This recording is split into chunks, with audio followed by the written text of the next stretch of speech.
Hello, people of the universe. We are live. Let me see. Are we live?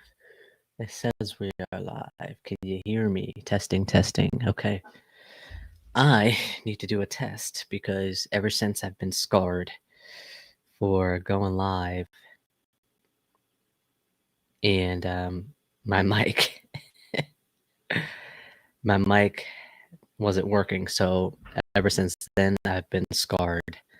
Now I do have some oatmeal cooking because all of a sudden I just got hungry. Ever since then I've been okay. All right, there we go. So, good morning, guys. Good afternoon, good evening, wherever you're watching me from. It is not August. It is September 10th, 2025, 10:33 a.m. We are live, about to call some sellers here. Before we get to that, I want to give you guys an update from last week. The property oh man, actually, some things have happened. I've gotten that expired listing under contract. They expired at 70,000. I ended up getting it for 37. Reached out to a dispo wholesaler. He's gonna dispo it for us. He sent it out this morning. He said that he has about a few showings set up. Not too sure if that was with other properties or with this property. He's usually good with keeping me in the loop and all of that. The property is vacant. So it's kind of like a first come, first serve basis with that. We do have 5 contracts out waiting to be signed, and the renegotiating one haven't gotten back to me. I don't know how long I should wait before like terminating it. Because even if I was to terminate, they still have to sign it. And in order for them to sign it, I still have to get in touch with them, force them to sign it. So I think it's been a week or so since I've last spoke to them. I got my guy in there, my second guy in there Saturday, or this past Saturday. So I got in touch with him Friday, this past Friday the 5th. My guy went in there Saturday. Boom, is able to pay 10,000 more um, than the buyer that I got in there the first time, and so I got good news for them. It's still less than what they want. So my first guy needed to be 20,000 less, and then my fee would make it 30,000, and then my second guy needs to be 10,000 less. With my fee, it'll be 20,000 less. So I could come up in price, which is great. Now it's a matter of if they're going to get back to me or not. Press 1 to answer call. Hello, Monte speaking. Yeah, hey, it's Joe, man. Hey, how you doing? Good. I just called Russ. He said he was reaching back out to you or whoever, and no one got back to him about the video. When was this? Because I haven't got anything from him. Yeah, I'm not sure. You have his number, right? Yeah, so that's why I was surprised that you said that. Yeah, right. Maybe just shoot him a text or something. I just told him to send it over to me then. Yeah, I mean, So, I'll still. As soon as I get it, I'll let you know. Yeah, I'll still send him a text saying I didn't get anything, and then if he sends it over to you, just send it over to me. Yeah, I just called him and he said that he didn't hear back from you, so he didn't send it. He didn't want to send my stuff out. But I was like, well, just send it to me now. Right.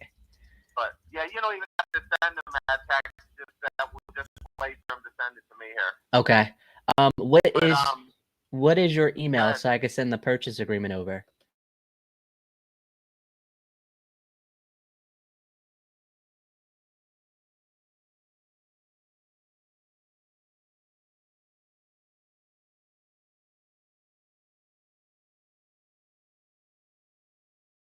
And once he sends that over to... Some guy called me yesterday that was interested in it, and I guess your guy told him to call me.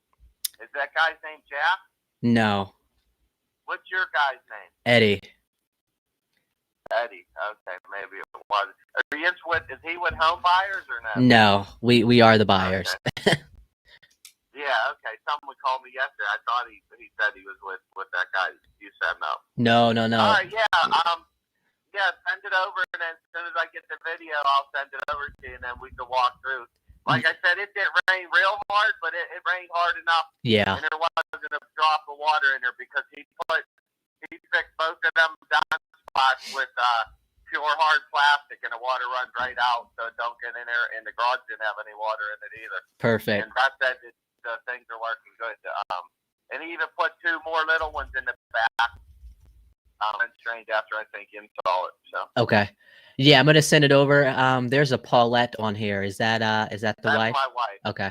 That's my wife. Is she on board with selling and all of that?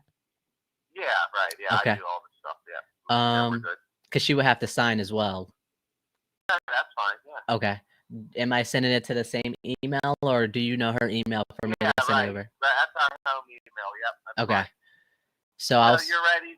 Like Eddie's ready to go? Yeah, I mean, we were waiting for Russ to send over the video this whole time. Right. Okay. Yeah, I don't know why he didn't do it. Yeah. Well, it doesn't matter now.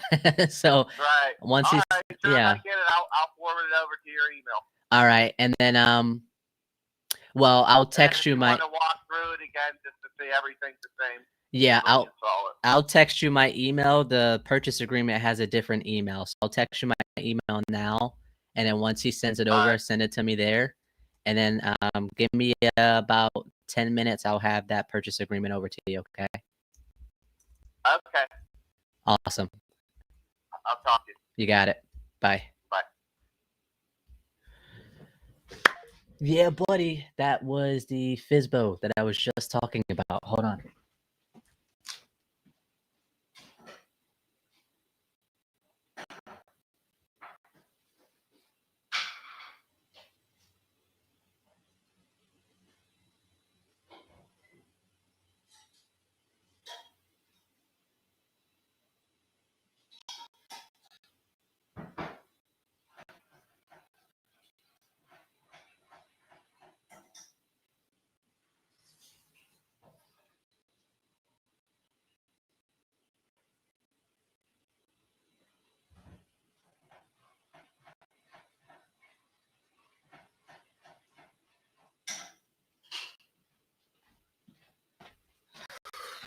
I'm making some oatmeal, and sometimes if I'm in the groove, I forget that I'm making stuff, and it's like usually burnt at gmail.com.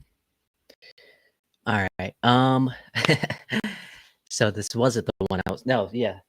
No, this wasn't the 5 that we sent out. So give me about 30 seconds, guys. I'm gonna send this purchase agreement out. I don't really like to say contracts when it comes to sellers because sometimes contracts have like a negative condensation, not condensation, a negative like, oh, contract. I can't back out of it. I don't want that. So purchase agreement, Paulette. There we go. Usually takes me about 6 minutes to send this. All right. Purchase agreement, copy address, copy. So this one, as I'm doing this, was a FSBO, priced right. Actually, I think they were priced. I don't remember. They were priced either at 145 or 160. One of the two. Had about, the pictures were accurate, and I think it was like 70 days on market. Let me see my notes here. 29 days, I added it. On day 30, he told me he had another buyer interested, and for him or for me to reach back out next week to see if they were going through with it. Reach back out next week. He said they weren't going through with it. Mentioned that he was having water issues filled, with the property, like the grass around the property was soaking in all the water, and the water didn't have a guide of where to go, so it was just sitting there. which in essence could cause foundation problems in the future from it being a lot of water just sitting there. And so it was listed for 160. Oh, wow. Okay. Rental rates, you could rent it out for about 1,500, 1,600 a month, which was great. I was going to need about 20-ish or so max to update it, get it out of there. And so the next week I called them. We went out there. At this point, he was at 145 by the time we went out there, because when he came back on the market, he reduced the price. Today is the 10th, September 10th. SEPTMBER 10th. I don't think it should be an expiration date on this. We've been following up for so long. Once we get there, he has about October. CTOBR. Yeah, once we got there, we got him down to 125. And Eddie and I looked at each other. Eddie's like, 125 works for you? I was like, 125 works for me. In theory, right? Because 20K max, that's 145. My 10K fee is 155, and he could rent it out for 1,600. So right there is the 1% rule.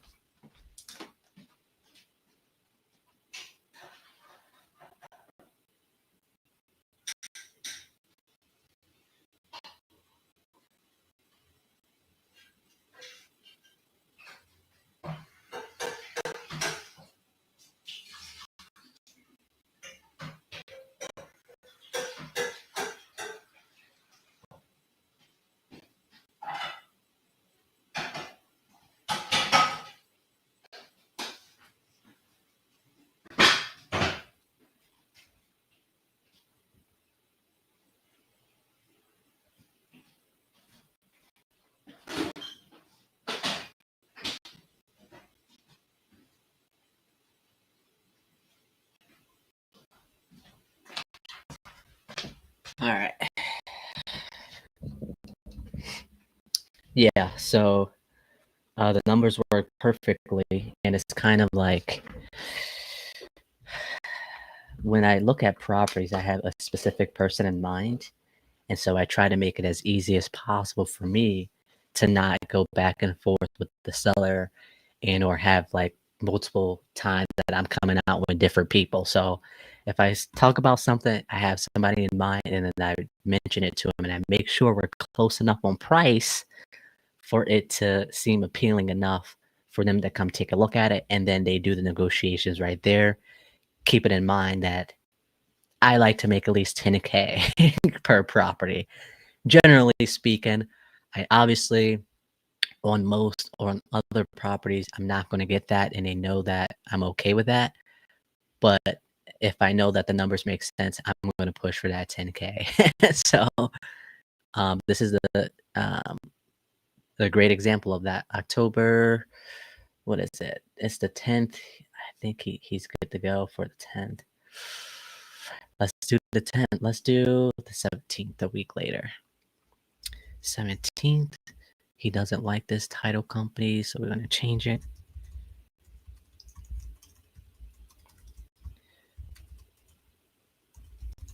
Services. All right, seller, buyer, blah, blah, blah, blah. Let me text him.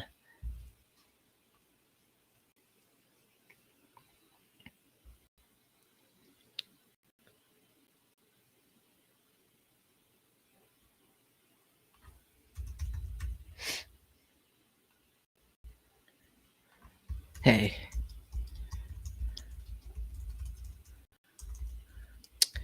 I'm not going to say anything until we get that video. So I'm going to keep it how I'm going to do it now. If anything, we would change it in the future. Simple as that. All right, download. Hold on, I want to make sure the parcel ID number match. I want to make sure the name match. Sweet. Enter. Download as a PDF. let's get Russ out of there because let's edit this here. Edit. I had to take my oatmeal off before it secondary contact. Let's make another one. He goes to the third.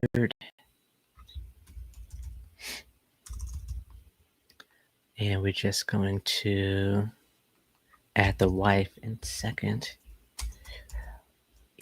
ETTSCHWARTZ.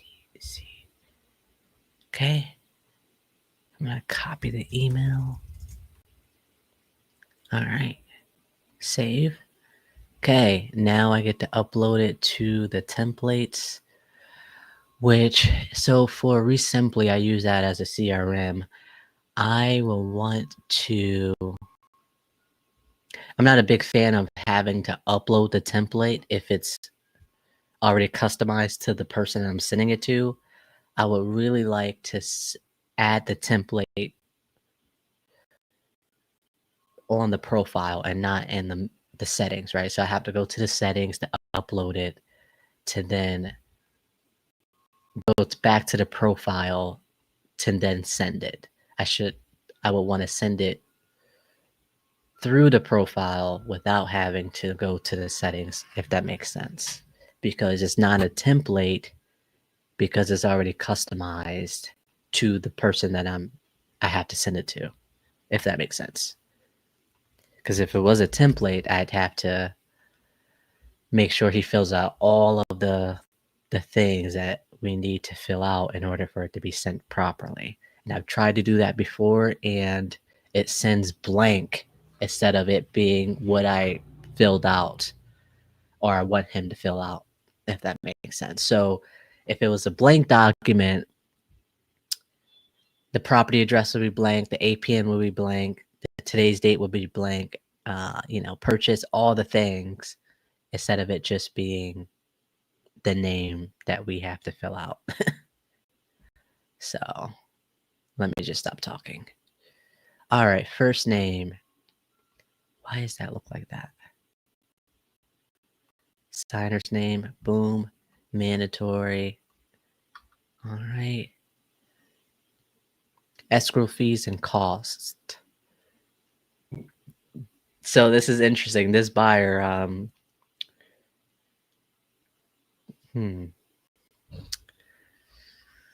mentioned to me that he doesn't pay for transfer tax, which is fine. No one does, actually. But I, for some reason, never knew that the sellers had to pay their side of the transfer tax.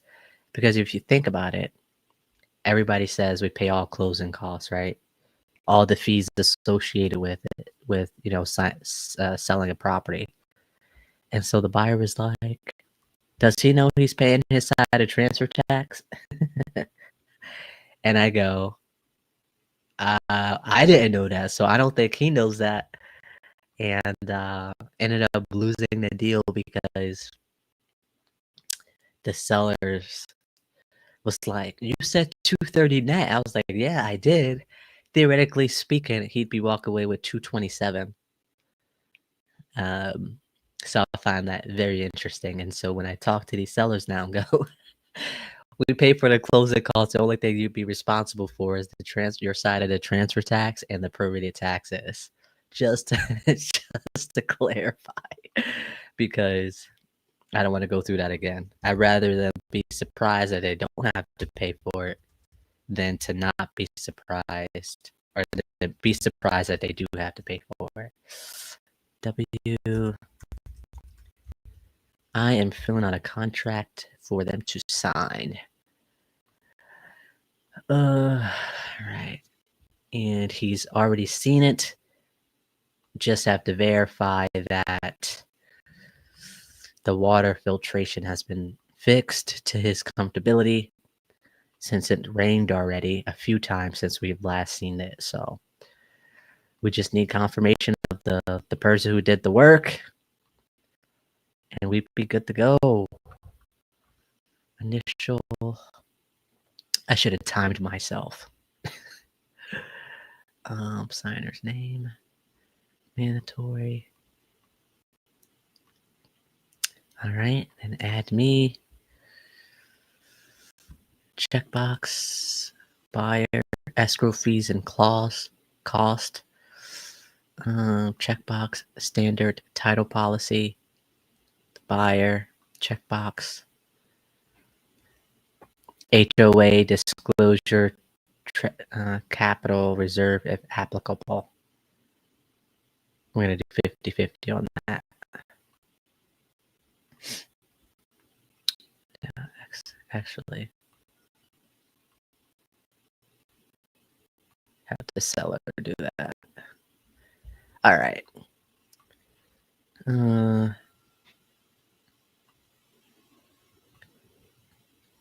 Initial, and initial. Okay.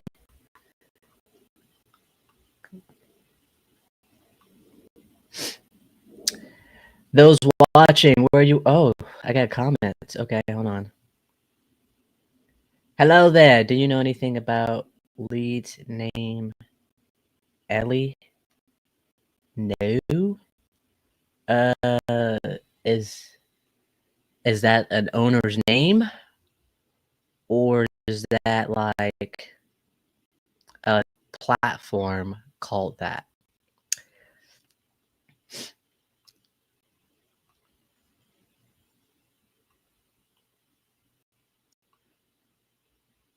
And signature. Ellie.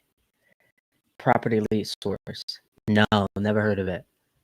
What is it? Is it like PPC, PPL? Do you just pay for leads to come to you and you don't have the knowledge of picking them yourself, so you kind of get what you get? All right. PP, let's see. Signature, initials, boom, boom, boom.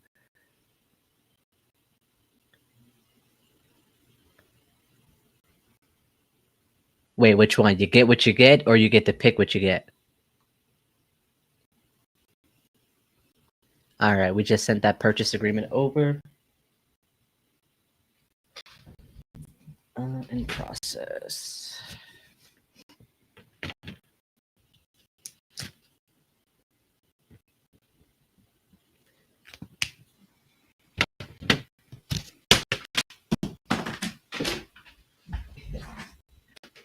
I find myself doing the same thing. Like if somebody asks me 2 questions, I'll say yes, and they're gonna be like, "Yes to what?"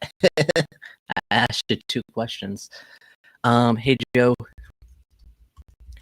just sent over the purchase agreement. Let me know if you any questions.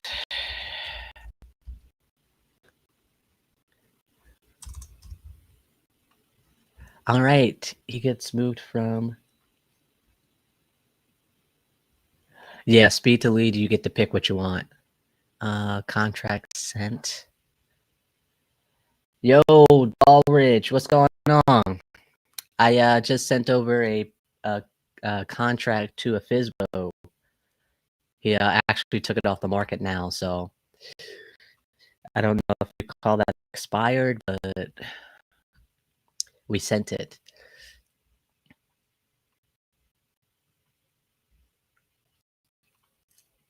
Oh yeah, I gotta touch base with him too. All right. I got some oatmeal today because just before the live, my stomach started growling. And in order for me to not just do 2 hours today, I have to eat something right now. You sent it where? A dispo? I sent out a dispo deal today this morning.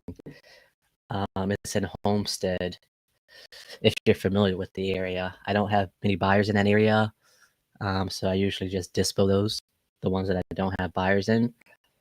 And so Homestead was the one we dispoed out.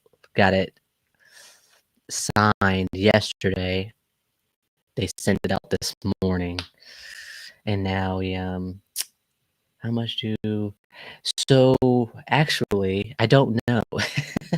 He just goes, "How much you wanna make on it?" I was like, "Hey, I know this is a tight deal.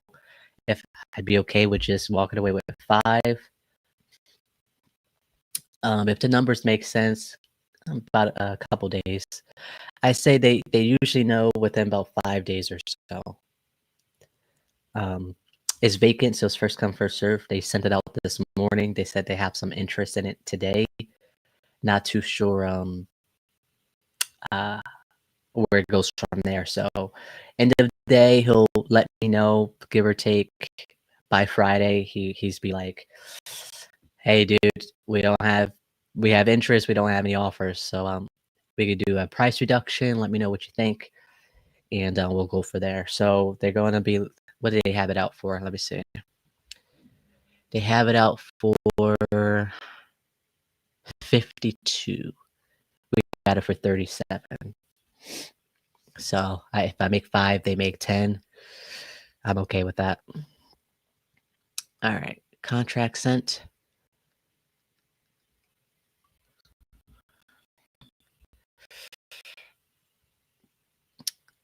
All right, the seller sign. Contract did seller sign.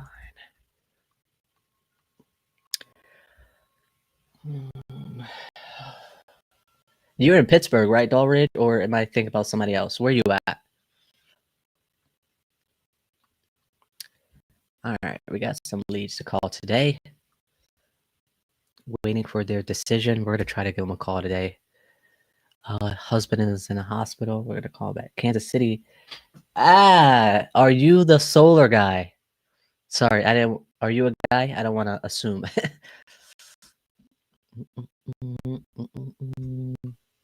Offer ready. Waiting for Eddie. Waiting for Dolly. Let's give him a call. And let's go. Yep, solar guy. Yeah. Nice.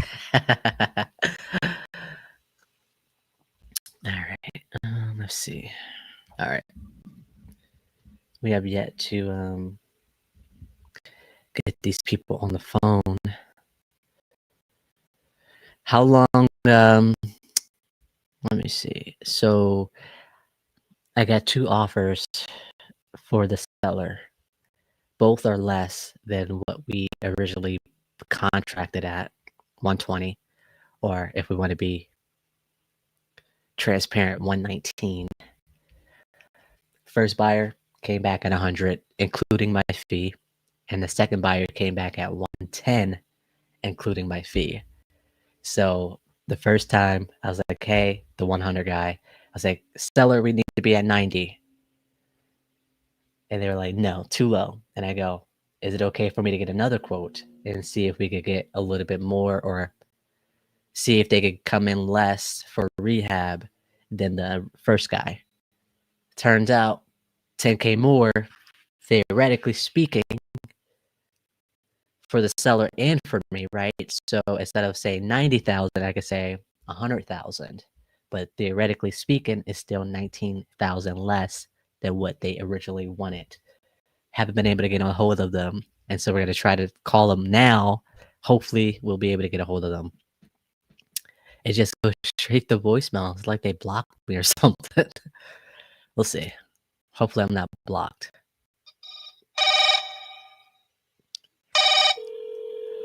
I'm not blocked. That's great. Can you guys hear? Can you guys hear it?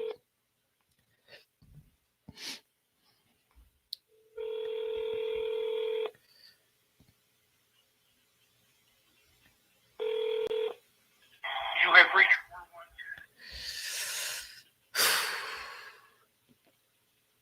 Sweet. Okay. Do I have their address?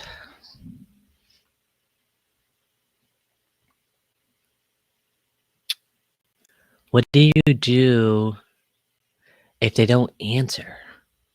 I want to renegotiate. I don't want to terminate because we're close on price. It's not like we need to be at like 50K. Obviously, it's not what the sellers want. in order for me to terminate, I still have to get a hold of them for them to sign it. So either way, I still have to get a hold of them. Let me see. I have until, when is the inspection period up? Let's see.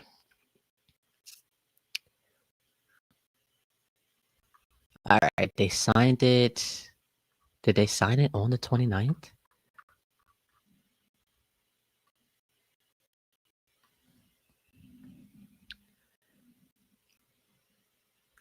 Oh, they live in Newcastle. So they signed it on the 29th. So 14 business days from the 29th. We got 1, 2, 3, 4, 5, 6, 7, 8, 9, 10, 11, 12, 13, 14. Okay, we have until the 18th. Oh my goodness. Hopefully I get a hold of them before the 18th.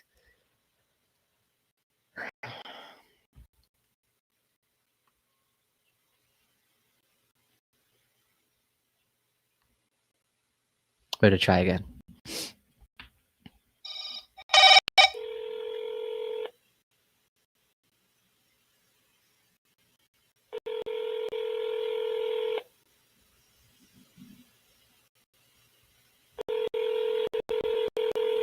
Come on, please pick up.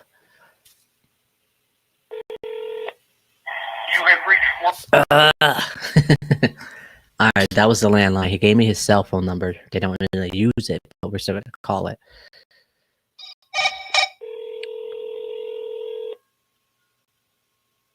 Come on.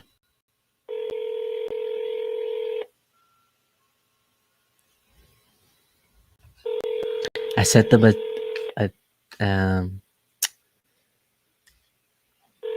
text saying check email because I know they're barely on the phone.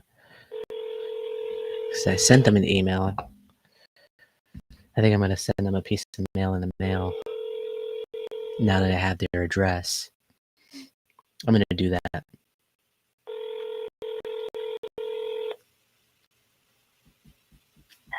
You have reached 412-784. Please leave a message at the tone.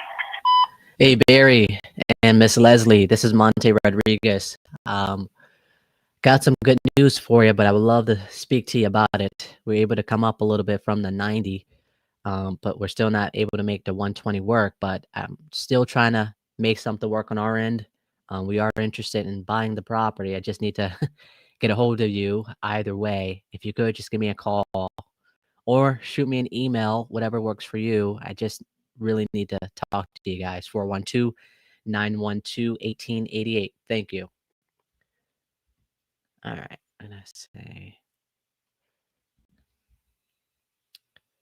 check email. Check voicemail. VOICMAI.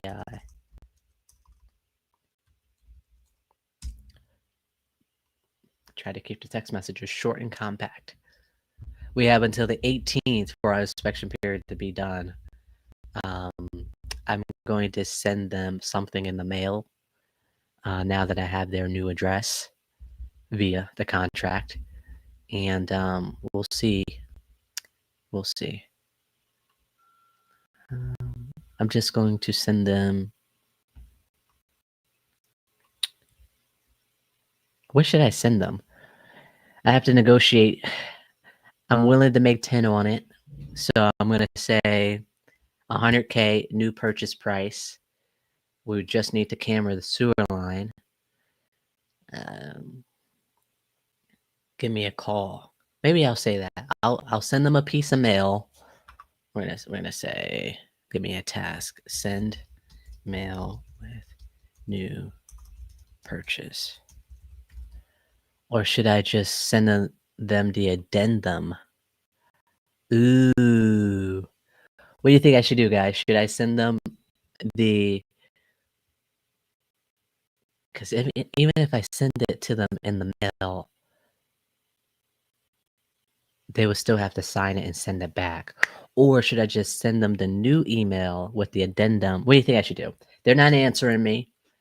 Either way, I'd have to send them a termination or the addendum, right? The addendum for the new price from 119 to 100. And they have to sign it, right? They have to sign it either way, and they're not getting back to me. So I'm curious what I should do. Because obviously, they have to sell the property. They don't have to sell anything, right? It's actually a health hazard. The buyer that I went in there, the second guy, he's like by far the worst urine smell that I've existed in my life.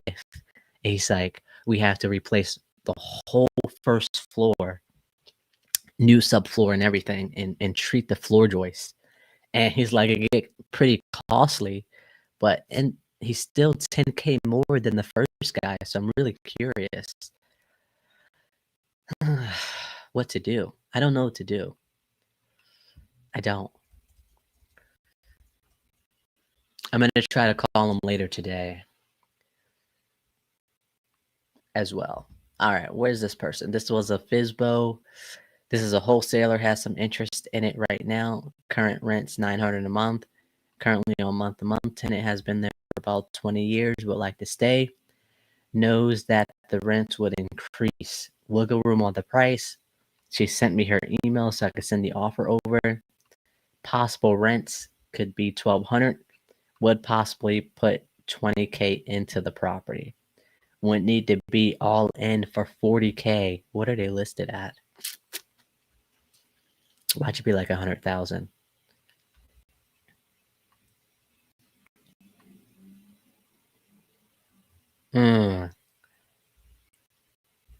They're listed at 78,000. So if I could rent it out, so this is a 2% rate, 2% rental rate. So at most, if I could rent it out for $1,200, I would need to be all in for 60. 20K, that's 40. Maybe I could do 65.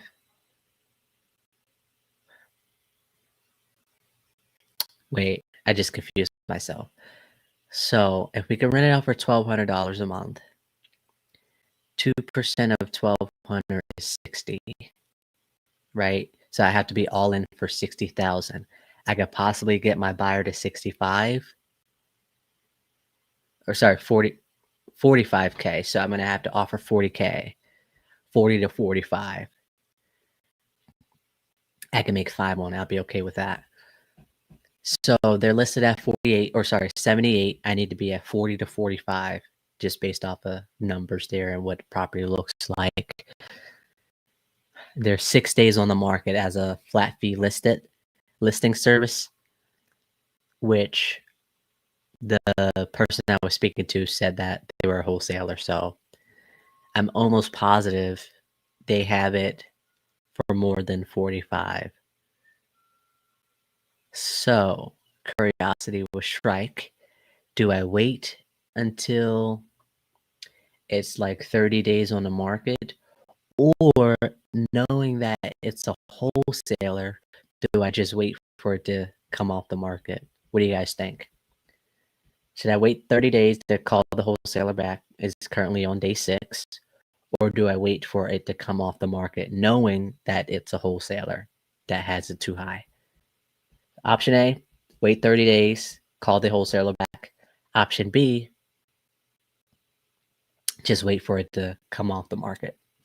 What do you guys think?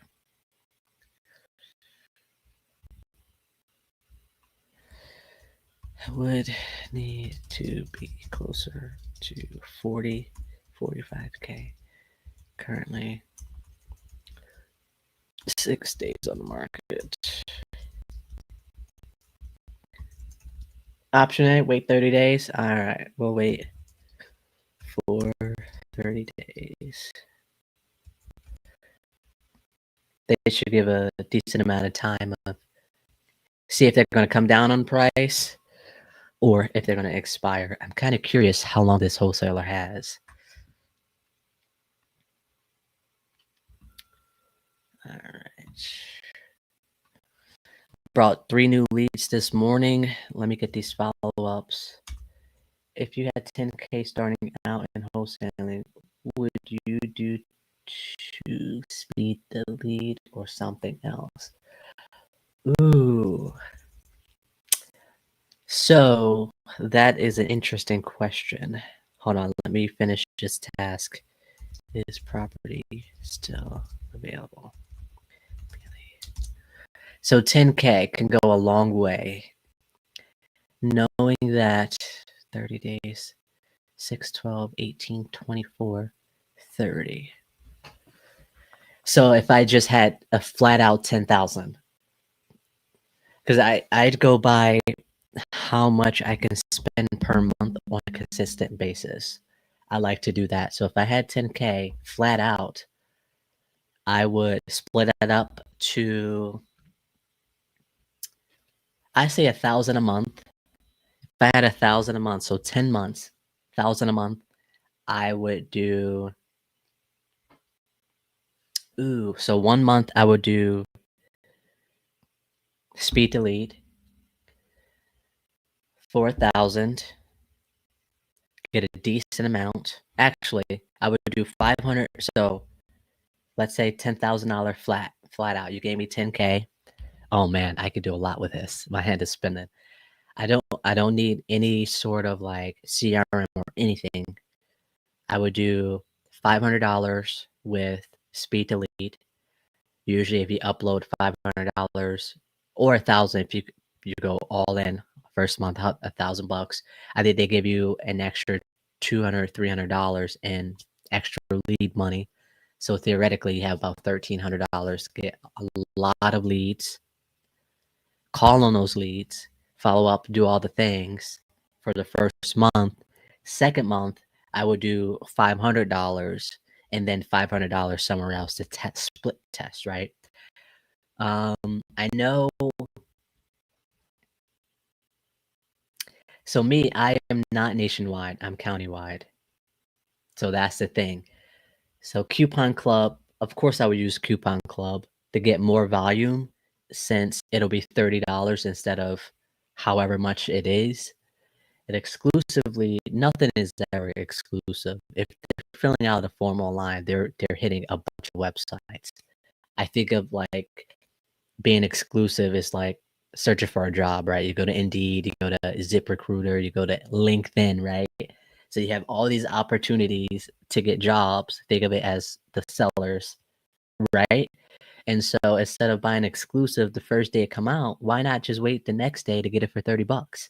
Same thing, right? And so Coupon Club, $1,000. Well, and then you have $800 because the Coupon Club is 200. $800, upload that. I'm almost positive you'll still get bonus money, an additional $200, hopefully. Buy a bunch of leads, call on those leads. Next month, call on those leads like 2-3 times a day. Send text messages after you call or leave voicemails. So call 3 times that day. Voicemail, text message. So they should have 9 contacts points for that day because you called them 3 times, you left voice messages 3 times, and then you sent 3 text messages. So that's 9 touches that day. Wait till the next day, same thing every day. Hopefully you get somebody to call back or you got a deal locked up within those 30 days. Then the next month, do $500. Upload $500 there. You got to pay that extra $200 for the Coupon Club. So theoretically, you have about $300.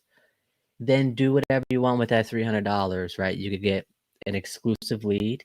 You could go to property leads or lead Zolo. But I think with lead Zolo, you have to upload like $1,000. I'm thinking that's what they said to me a couple of months ago when I tried to figure out what I wanted to do with PPL. So yeah, buy a bunch of leads with PPL, volume based, get your reps in, spend that little bit of money, especially if you have 10,000 to work with. And then once you feel that you're overwhelmed with the leads, probably use Trello or something, some sort of cheap CRM. You don't want to go all out on your CRMs because they can cost money. The one I have is $200 a month. Yeah, it's a CRM, right? But I don't really need it. I actually want it for the automation, but if you're just starting out, I feel like that's gonna distract you from talking to the sellers, because of the automations, and figure out from there. So, bunch of leads, call on them every day, morning, afternoon, evening. Maybe call on a Saturday if you weren't able to get in touch with them throughout the week. Figure it out from there. I try to not call on Sundays, but if I got a lead, I got a lead. I call them maybe like after 2 o'clock because some people like to go to church and have their mornings to themselves. It's Sunday at the end of the day. Actually, funny enough, I called this past Sunday because I got a lead, and the guy was like, it's Sunday, right? And I go, yeah, tomorrow's Monday. And he's like, just send me an offer, and then just hangs up on me. So I thought that was pretty funny. All right, let's see who's next. Who's next?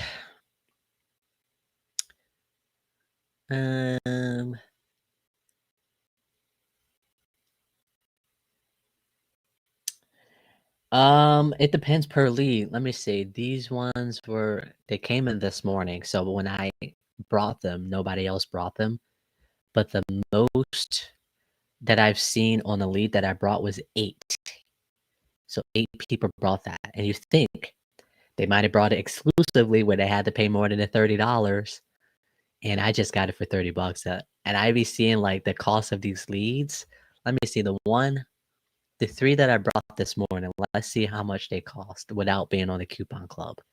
Let's see. I know exactly which ones I brought because they're at the top of the list. All right. So the 3 that I brought, all 3 of them say 1, and that's because I brought them. Before the coupon club, it doesn't show.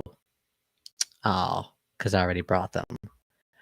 Let's say this one that I didn't buy is a tire landlord retirement elsewhere. It's a duplex side by side.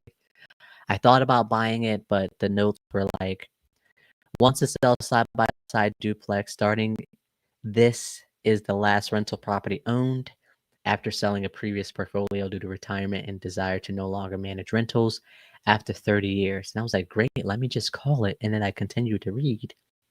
Plans to sell in about 1 to 2 months, waiting for a tenant who is also a contractor to complete the kitchen renovations, and after significant updates. And I'm like, Property is described as turnkey with both bathrooms, front and back porches, and 1 kitchen already redone. The roof, furnace, and hot water tanks have been replaced in the last 3 to 5 years. Tenants are long-term and pay all the utilities with no outstanding mortgage. Homeowner will provide a financial summary sheet outlining expenses and rental income. So I was like, yeah, it's a duplex, turnkey, which is great. The one thing I don't like is the location. This location is not great. I don't have any buyers here. And we've owned it for such a long time, which is great, long-term tenants.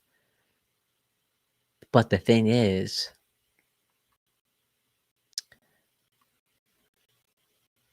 let me see.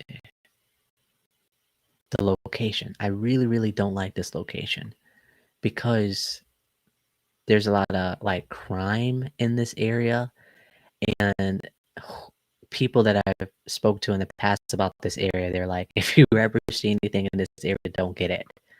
And so I've kind of been scarred from other people. I haven't like witnessed it for myself. And yeah, at the end of the day, it's $30, but I could wait for a better lead to come. And if not, maybe all the other leads are taken up at the end of the month. I'll probably buy it. At the end of the day, I am talking to an investor, so I typically like those conversations. But the point being, it was $334. I'm like, why in the world? And it was submitted on the 8th of September. So September 8th, $334. So I was like, that is crazy. Imagine putting $500 on here, and then one lead costs $334. That's over half of your budget. And you only get maybe one or two, definitely one, if you didn't have the coupon club, right? I'm pretty sure you could get active leads for $60 using a different code. But I'm like, why do that if I could just wait a couple hours to get it for $30? So it's definitely interesting. So when you ask me, funny enough, I think I'm going to use ISpeedtoLead to find me a property. Yeah, you could do that. I think they have a filter where you could search for just land or lots. So yeah, do that. My love, she always says that, hey, you know, we're waiting to get 17 acres so we can, build on it. And I'm like, yeah, I know. You keep telling me, right? So I think land is definitely an overlooked thing, especially if you're trying to build on it yourself and live on it. When it comes to buying off-market deals, because I actually stay away from land. It's hard for me to comp it, funny enough. All right, so let me call this lady. I sent her a text this morning. I told her that a wholesaler might have some people interested. He wants me to lock it up for 35. That's Lori. Hey, Lori, Monte here. I sent you a message earlier today about Park Hill. No, I didn't even see any of it yet. I've been crazy this morning. Oh, geez. Okay, so what's my message? So my message was that the guy that I sent over there yesterday, he took a look at it. Did you get the notification that they were there? Yes, I see that now. Okay. Yeah. I saw that yesterday, but yes. Yeah, no worries. I just wanted to communicate that because I know you were mentioning that was electronic and you could see it from there. So yes, yes, I had said it. So yes, I said it from 11 to 5. So perfect. Yeah. So he's like, yeah, I think the people that he have that could be interested in it, he could possibly sell it for about 35,000. Okay. And I know that she was looking to get 40. And so I'm like, let me just ask if, 35 can move the needle a little bit to get them inside. Yeah, move it a little bit. I mean, Yeah. I would try to get at least a couple thousand more, and we could probably make that work. Okay. So in order for them... I mean, she's at the point where she'll just go in and, put new flooring in and finish painting it, and then, she'll get a lot more. She just was hoping to avoid that much trouble, so. Right. And that's what I told him. I was like, yeah, she's wanting to get closer to 40, but I think if it's at 35, it'll entice them enough to go in there. And if there's more than one person that's interested, they could potentially bid up the price, and so in order for them to do that, they would have to have something in writing. For him to be able to go through it? Yeah. Well, send me what he would want signed, and okay. I'll make sure she goes over it. Like I said, she's a realtor, so she's certainly stupid. So I know that's why I was like trying to make this as simple as possible. So she should know how the business works then, right? So they just got to go in there. Absolutely. Yeah. Yes, absolutely. Of course, she's a California realtor, so you know you don't buy anything much under 600,000. Right. Right. Much more profitable market. Without a doubt. And so I think that's probably why it's like, 40 just makes so much sense, So let me get the paperwork together for the 35. Should I just send it over for the 35? Now, what exactly are you sending? So this is like an option. It's a purchase agreement giving them the option to go in there at the purchase price of $35,000. If they are interested, they put in their bids of how much they are willing to pay. So 35,000 is like the starting bid. If you get more than one person interested, they tend to go into a bidding war. In most cases, we can increase the price, but I don't want to say they could do 40 and they don't do 40. They come at 35. You know what I mean? Right. All right. Well, send it to me and Okay. we will review it. Okay. What is your email so I can send it over?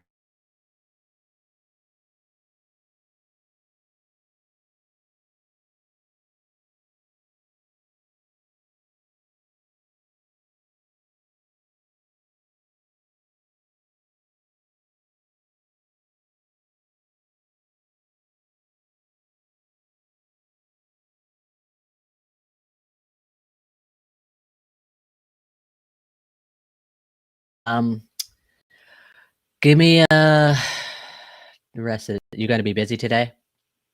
No, actually, it's slowing down a little now. My husband will be back here shortly, and we'll probably go over to one of our properties. But I'll just watch my text. Okay. I didn't put the beeper on it because honestly, it goes off so many times in a day, it drives me crazy. So I tend to read it about 3. There is nothing anybody wants to say to me that can't wait a little bit. Yeah. You know, if it is, then they'll, type 911 on my phone call or something. I don't know. I refuse to do it. It literally beeps like every, 3 minutes. And Yeah. most of it's crap. So That's funny. I'm not I don't care. If they can't wait for me, it's not that important. Oh, yeah. Well, thanks for the heads up. Luckily, she's 3 hours behind us, so she's probably, Yeah. just getting out of bed. Okay. Well, I'll have they usually know within about 5 to 7 days, so it's just going to be a 7-day period on there. That way, give them a time to get their people in there and see if they could do maybe the 40,000. Okay. Okay, sounds great. All right, I appreciate it, and I'll just send you a text when it's sent over, and then I'll just wait to hear back from you then. Okay, will do. Thank you. Thank you so much.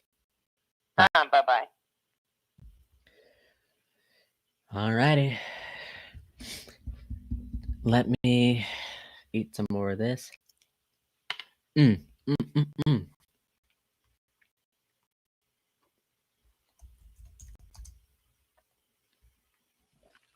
I'm pretty sure I sent over one already. So she's managing it for her friend, as you heard. So my offer was 32,000. Okay. That was a while ago. That one is a ISpeedtoLead. The one I was just talking to. Lori filled it out for her friend who lives in California. This was back in May. Holy crap.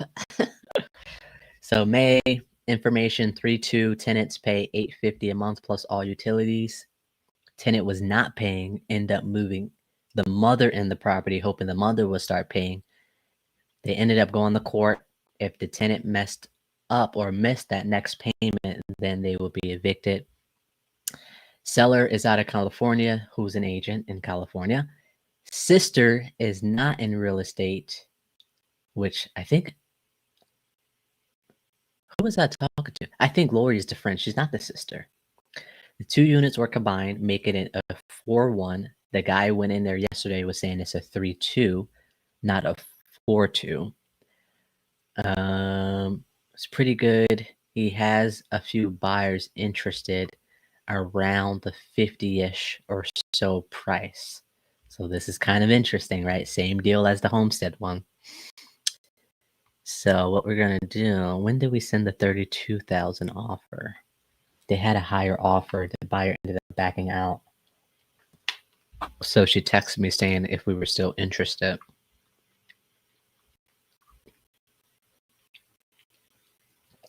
All right. Anyway, let me not get sidetracked. Let me just fill this out right quick. The purchase agreement. This oatmeal is good right now. Maybe because I'm hungry.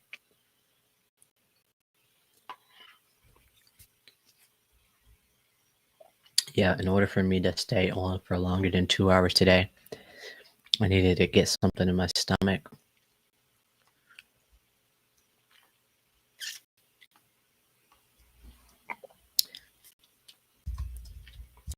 All right, we're filling out this purchase agreement.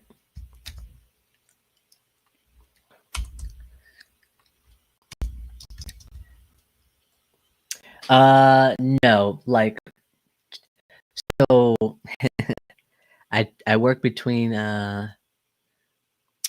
10:30 and like 3. The reason why I said 2 hours is because for StreamYard, if I do a 2 hour or less live, they'll cut it up to clips so I can then post it on like the social medias. And then sometimes, I get hungry and I don't have somebody else to fill in for me when I get hungry. So I have to end it because it takes me about half hour, 45 minutes to cook. I took out the chicken this morning, so hopefully it's thawed by time lunch comes around.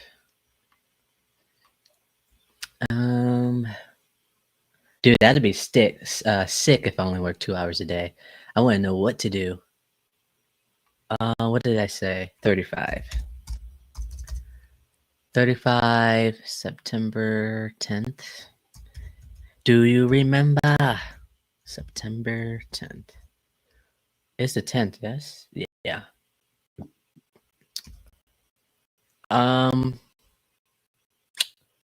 gonna put an expiration date on here for a week. I'll give it to the 17th. Since she's in CA time. CP September 17th. Deposit. I'll put $500. She's an agent, so she's gonna want more than that. Close of escrow. We're gonna do October 17th. This is going to the dispo wholesaler. He likes to use this title company, so we're gonna keep it as that. Address, parcel, today's date, expiration, earnest money, purchase price, close of escrow. Nothing else is needed. Great. Download as a PDF. Go to my system settings, upload the template, which I don't like.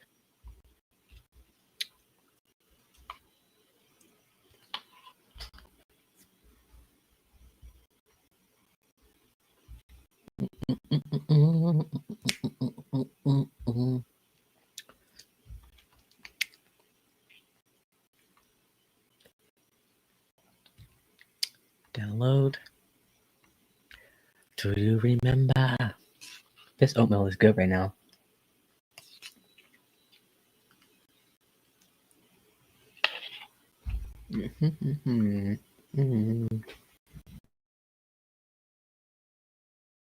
Update my board.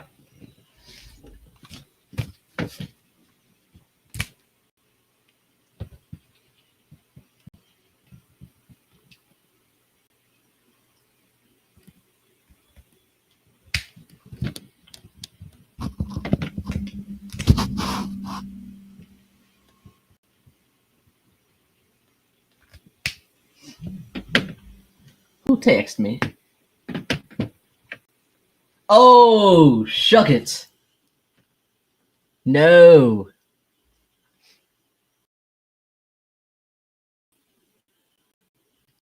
Come on now. Can't be doing that to me like that.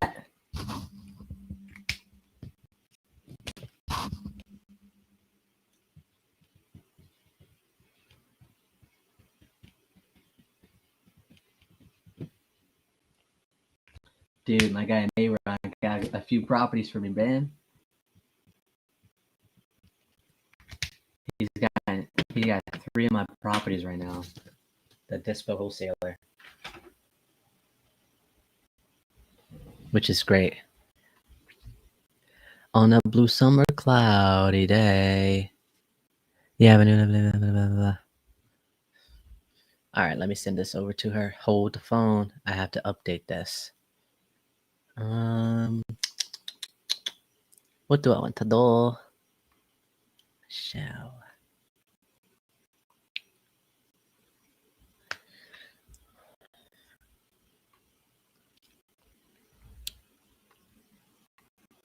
All right, I gotta switch some stuff around.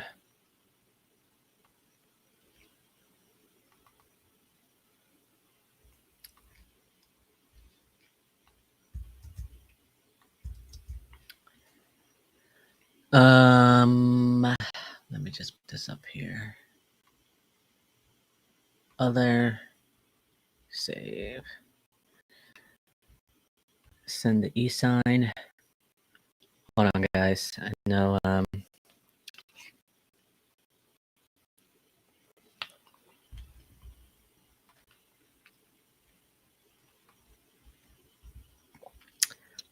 Oatmeal's getting cold.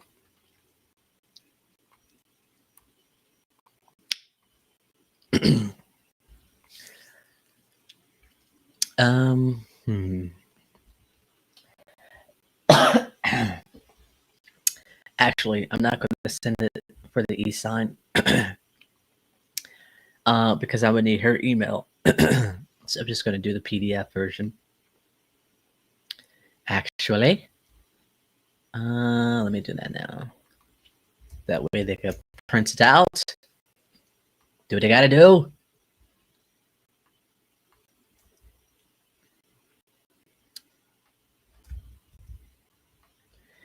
Hey. Oh, Park Hill purchase. Park Hill option contract. Hey, attached is the contract. Oh, crap. I didn't change the day. The inspection period is still 14 days. All right, let's do 7. It's business days, guys, so that makes a huge difference. Period.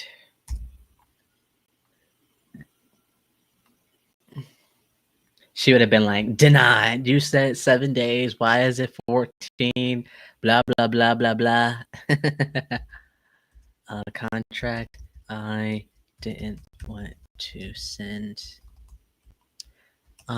If all looks good, can send to her via DocuSign. On a blue summer cloudy day.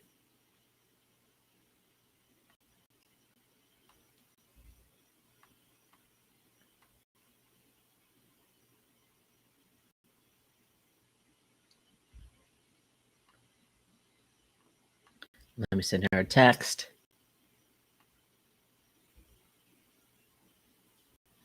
Just sent. Email sent. All right. I have to delete that template because it's wrong.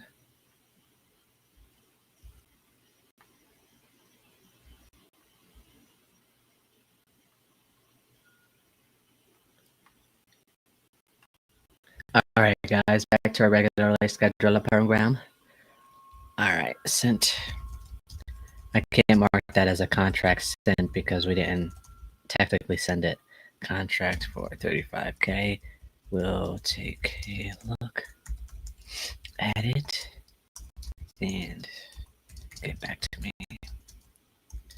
I have a clause in there saying the inspection period does not start until it's executed by both parties. I'm going to touch base with her. Today's Wednesday. I'll give her a call on Friday if I don't hear from her sooner. I try not to go past 2 days.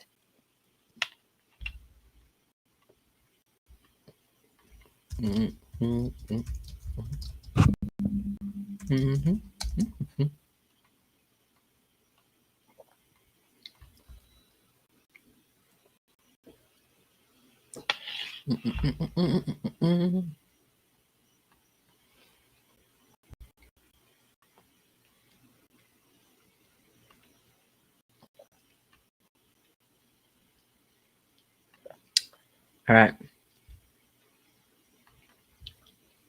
touch base with him. Well, tomorrow. Touch.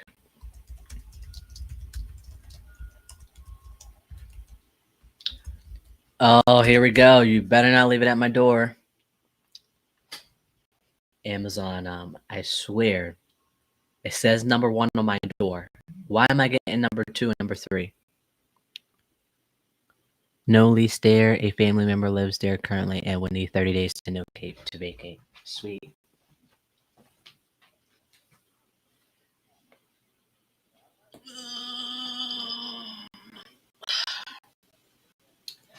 All right, I'm currently watching him walk to my door. Uh-oh.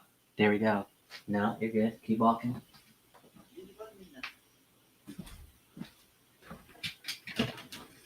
What number? 1120. Okay. Other side. Other side. This is number 1. Number 2 is on the other side. Oh, so other side? Yep. Thanks. Yep. He's like, this is not number 2? Bruh, we have number 1 on our goddamn on mailbox. All right. Touch base with him.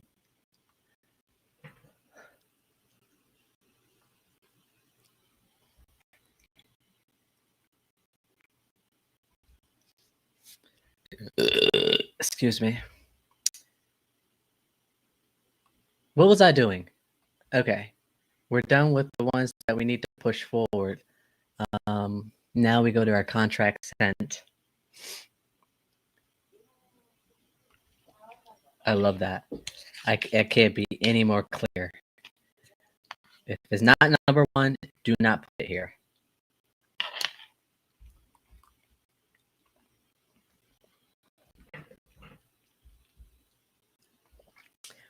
All right. We're calling the ones that we sent contracts to.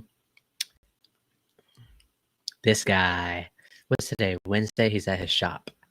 Is he at his shop? I don't know. I don't remember what days he said he worked.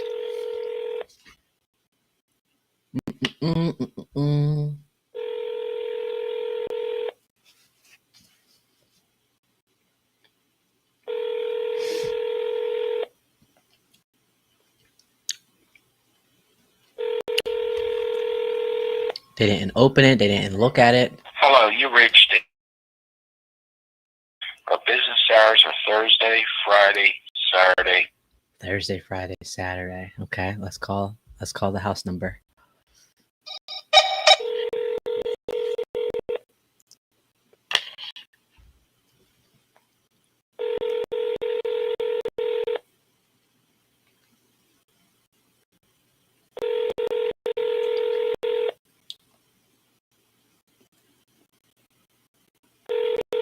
This was the speed to lead. Please leave your message after the tone. Hey, how's it going? Monte here. We spoke sometime last week regarding the 2 properties of yours, Plainview and Belle Isle Avenue. If you could give me a call, we can. 412-912-1888. Did not open it.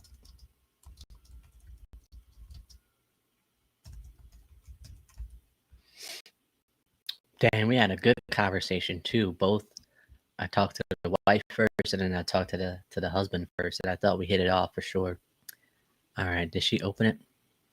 She did not open it. Okay. She did be like, I think we got an expiration for this one. She did this before. I ended up.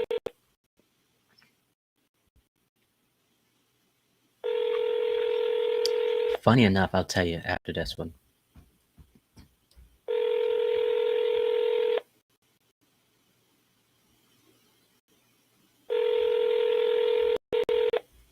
Telephone number 4128. Can't take your call now. At the tone, please record your message. When you've finished recording, simply hang up or press pound for further options. Hey, Winnie, Monte Rodriguez here. I am following up with you.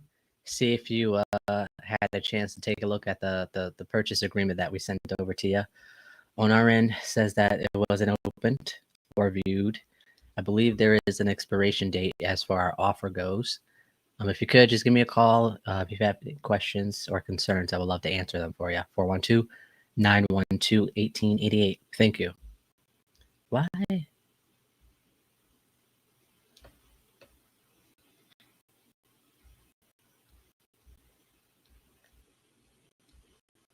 Why does it say I'm removed?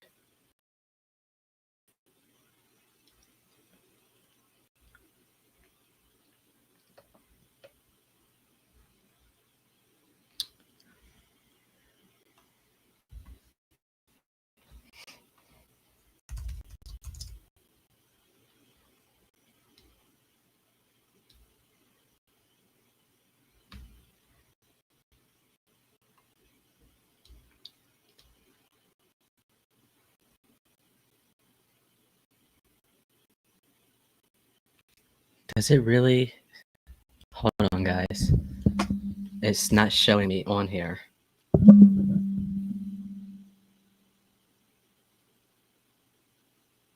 It's not showing me on here. Hmm.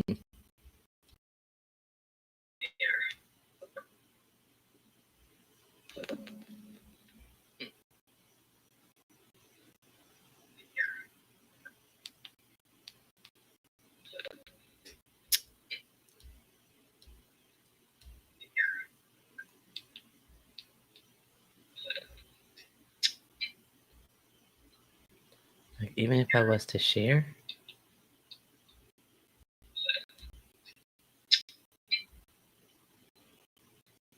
even if I was to share.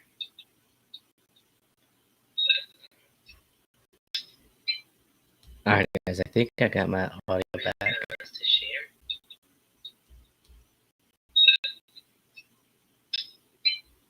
right, guys, I think I got my audio back.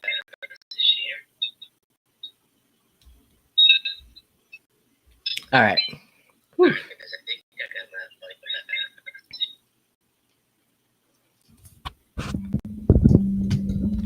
I don't like when it does that.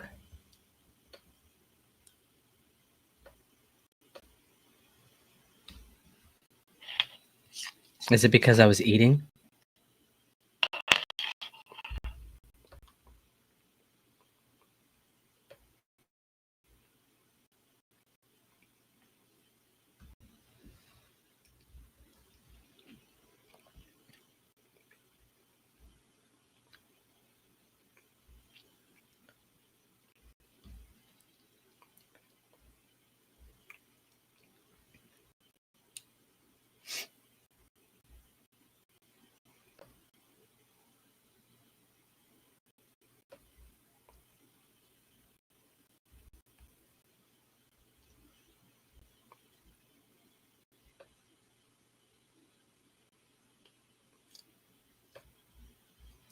All right.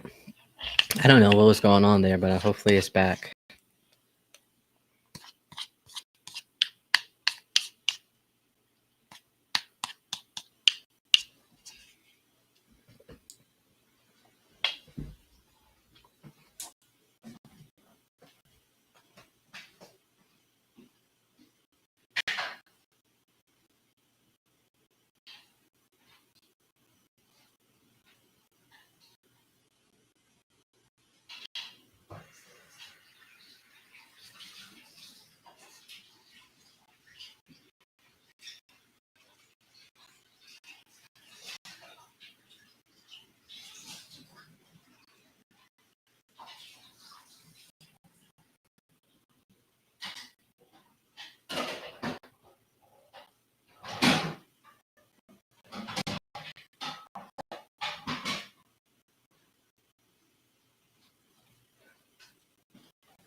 Alrighty.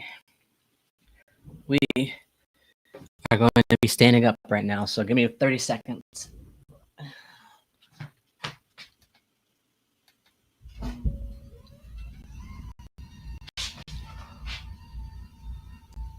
With this desk, nothing stops it from not moving. Like, let's say if there was something like stuck on the guy thing on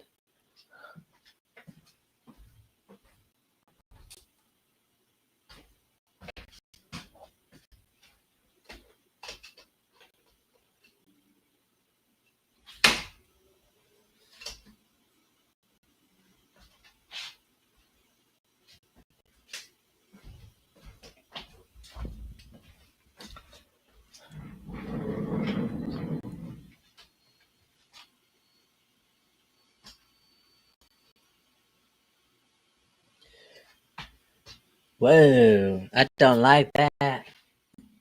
That shadow is crazy. There we go.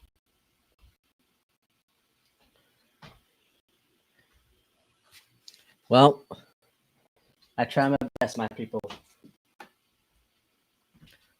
All right. There's a light missing. Hold on. This is why I try to keep everything so simple.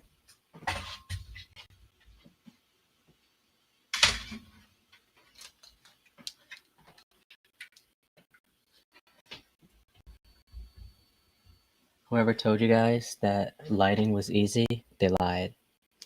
Like, just do that, Monte. Do that. It's easy. No one will know what you're doing. You got this. I think they lied.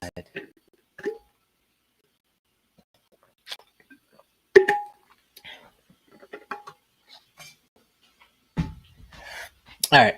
Back to our regularly scheduled program. I have to admit, I did not do the dishes this morning. And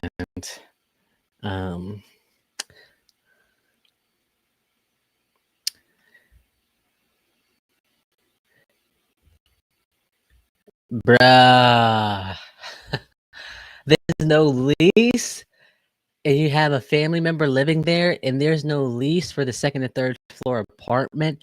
I put it out there too late for the beginning of the college students, so the next round of students are coming in December. But the typical lease is a year for $1,800 a month. First floor family member living there would need 30-day notice, but he is already looking for another place. Oh, December. What's today? September, October, November, December. 3 months. Okay. Dude. This lady has a triplex. She converted it from a triplex to a duplex. Theoretically, not officially. Upstairs, it's combined second and third floor. She's renting it out for $1,850 a month plus all the utilities. The first floor, her family person is living there. Somebody in the family is living there. And you know, they got the family discount where they're not paying anything. There's no leases in place for upstairs, as well as the family member. And so she said as the next round of students are coming in December. Is there any way to have them sign a 3 months lease? That way we can work with them. Our appraisal. I'll say it will help with our PPRAISAL lender for the first floor. We can work with them if they are out in time. Do they have for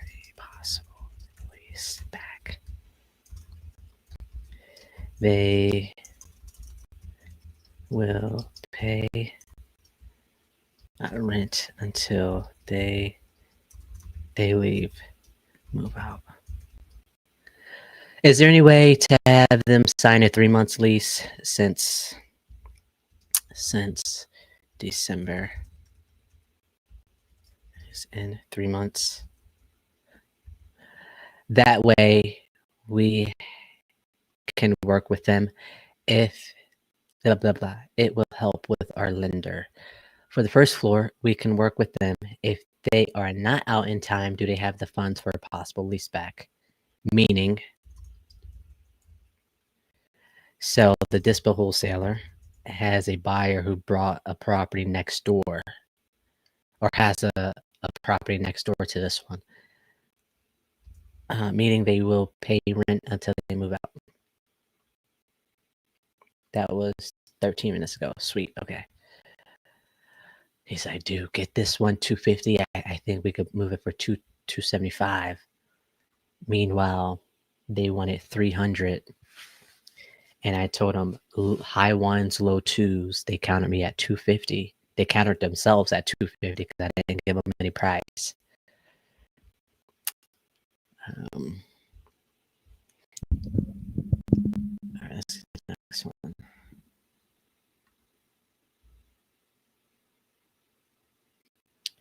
All right. Dude, come on, man. You gotta answer the phone. Did he open it? He didn't even open it.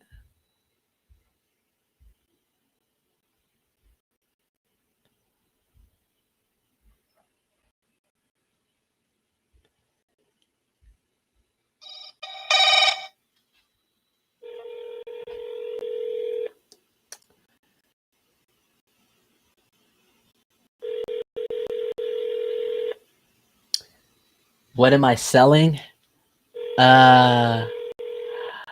Deals, I think. Me personally, I have a few that I'm working on. Dispo, I have 3 in Dispo right now with the JV wholesaler. And then I have 2. Please leave your message for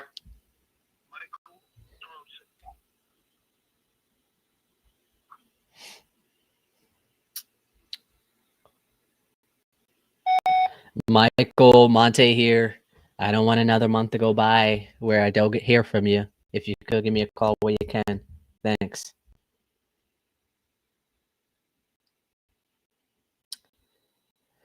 One second. Jefferson. These are real estate deals. I have, let's see, the ones I have available are the ones that we're dispoing right now. The others, my buyers already taken up. We're just waiting for the sellers to sign the contracts. If you were spending, but this one I was talking about with the triplex, is actually also going to the dispo wholesaler who has a buyer that brought the property next door as well. This one is in Oakland though. If you were spending 10K a month, holy crap. How much do you think you can make, you personally? A lot? I would probably use all the PPL sources. So I would probably use Lead Zolo. I will also use Property Leads as well as ISpeedtoLead since I have a big budget. I also would potentially have some help on the back end since I will be focusing on acquisitions. So if I was to get all of these properties under contract, I would need somebody for dispositions to help me balance out everything. Because I feel like 10,000 a month is a lot that you can do with, and you might as well have somebody else helping you as well. But yeah, I think I could easily make at least 50K a month if I had 10K a month to spend. Also, I would probably do another market as well. I'd probably do Florida and Georgia. One, because they're on the same side as me. I don't have to consider time difference, unless obviously the seller is on the West Coast or something. But yeah, I would expand my market. The reason why I said Georgia and Florida is because I know people in those two neighborhoods, not neighborhoods, in those two states that does dispoing. So I think I'd have a little bit of a better advantage when it comes to that. Now, have I spoken to them recently? No, because I don't have. It's like I don't know them personally. Like, you know,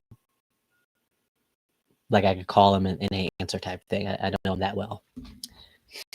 All right. I guess I should say I know of some people that can help me dispo in those areas. And we've been to Florida quite a while. So, all right. He didn't answer. All right. I think we got one more and then we got to call our new leads. Wait, did we? Okay. Yep. Two more, actually. Two more contracts since. And then we got the other one. This one was the driving for dollar Fizbo sign. So I was driving around. Hello? Hey, Miss Carol. Yes. Yeah, this is Monte. Following up on Tristan Drive property. Oh, yes. I've been kind of busy. I had to take my dad back to the VA for x-rays yesterday. Oh, wow. So I haven't really had a chance to review the offer. Okay. All right, and I'm busy right now. Can I call you tomorrow? Yeah, you can do that. Hopefully, everything works out with the dad, and give me a call when you can. Okay. Thanks. Thank Okay. you. Bye. Bye. All right. Did I put a timeline on that? I'm kind of like iffy when it comes to like deadlines for the offers. Just because things happen, right? As you see, I've spoken to her back on the 8th, so Monday, and she's like, I'm busy at work, got things to do with my dad. You know, he's not feeling good, all the things, right? And I kind of feel like life happens. If I make the deadline 2 days from now, today is the 2 days from now. She's still busy. She hasn't checked it out. So, yeah, I put the offer deadlines on there, but I'm trying to like be reasonable. So I put a week. So the 15th is when it expires, technically speaking. But that one was a drive for dollars Fizbo, meaning I was around the area. I seen that they had it as a for sale by owner sign. I also checked Zillow. Usually, when most people put their signs out, sometimes they'll have it listed on Zillow as well as for sale by owner. In this case, it wasn't. So I was like, oh, hell yeah. And called them, got some things out. It's a new roof. Everything else needs to be updated. They haven't done anything since they've been living there. And they're like, we're looking for 275. I go, I think you could get between 280 and 300, for updated properties in your area. So 275 for me as an investor does not work. And she goes, well, send me an offer. I'll talk to my dad and we'll go from there. And I'm like, I would really like to explain to you why I need to be at where I need to be at. And she's like, just send me it. I'll take a look at it, talk to him. And I'm like, thinking in my head, like, dude, we got to be $100,000 less than what you're asking for in order for the numbers to even make sense. So I sent her the offer for 155 via contract. So her and the husband, not her and the dad. And then I like had the explanation in there as well. So we'll see what happens.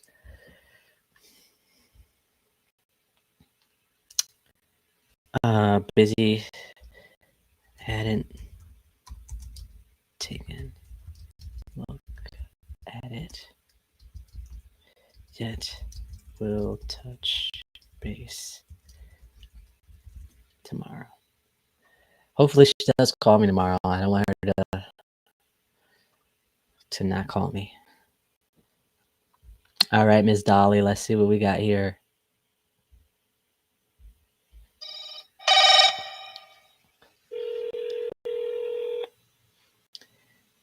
What was her name? Carol?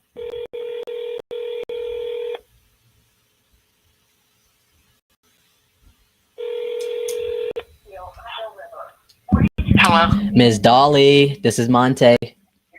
Yeah, I know, Monty, and I apologize. I have not had a chance to even read that because there was something that came up, and I spent hours on it yesterday. Oh, geez. So you're going to have to be a little bit patient with me because right now, in addition to everything, I am not feeling well. Gotcha. I will. You're first on the agenda when I get to that. You know.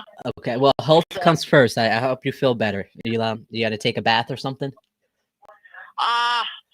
My back kills me. Oh, jeez. My back and my knees and everything like that.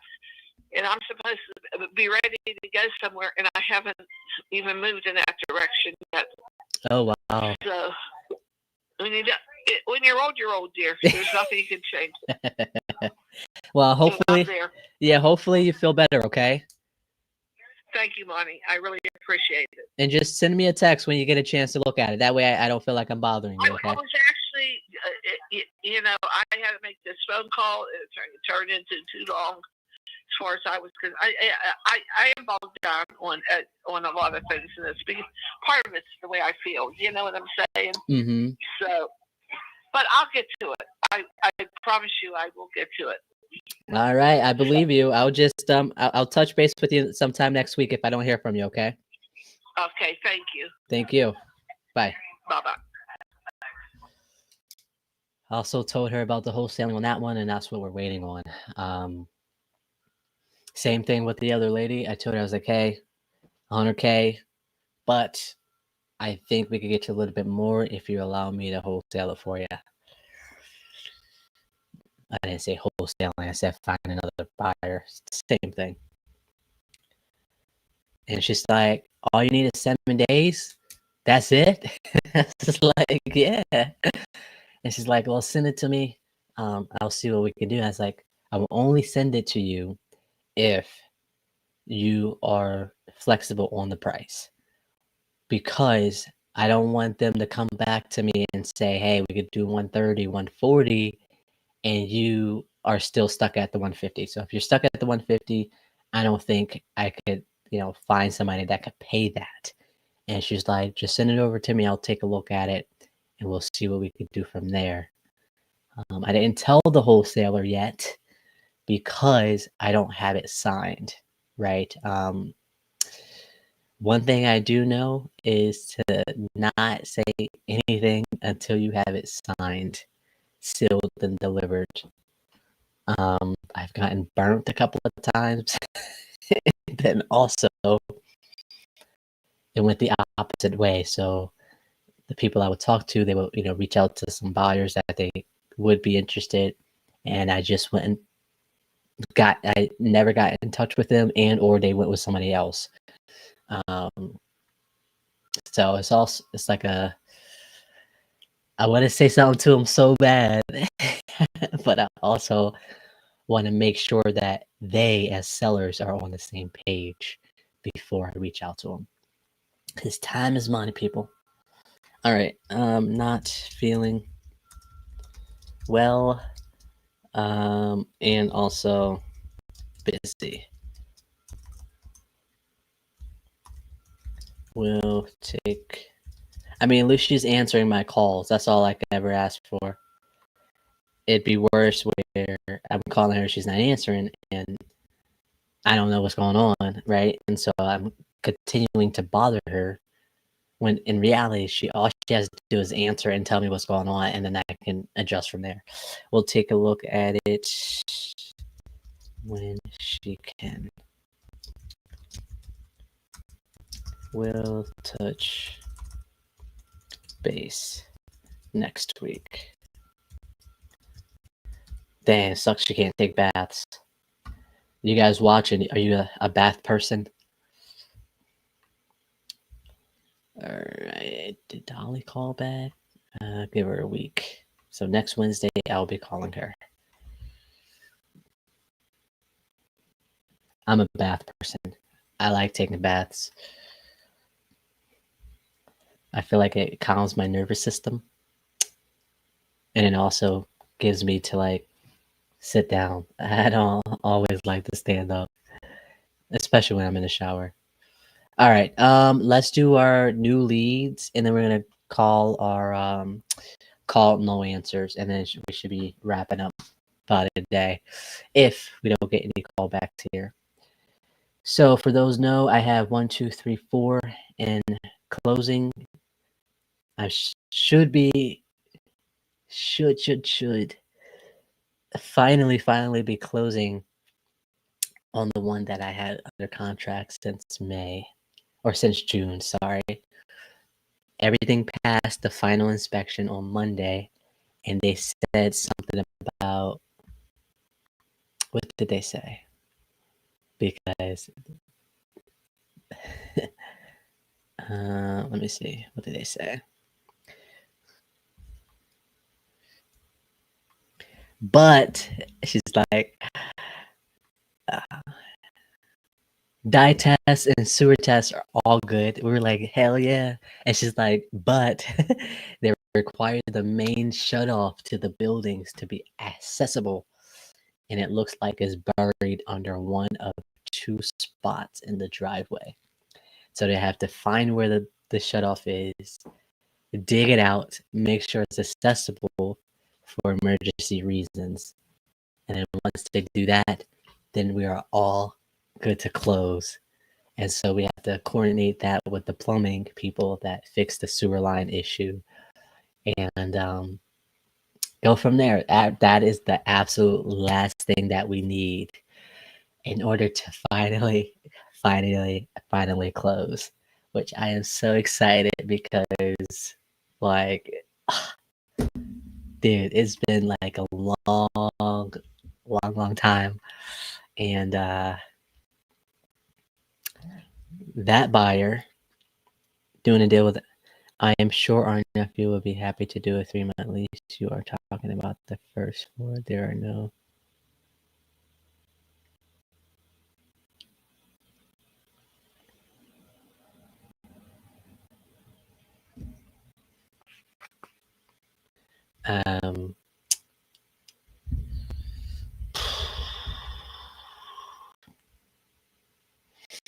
So outside of that, I have 3 others in title,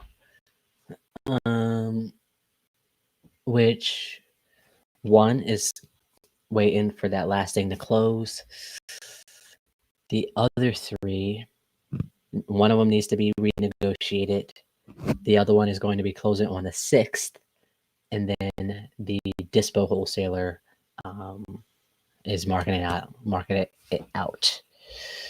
After that, waiting for the seller to get us inside of one. That one's in Bloomfield.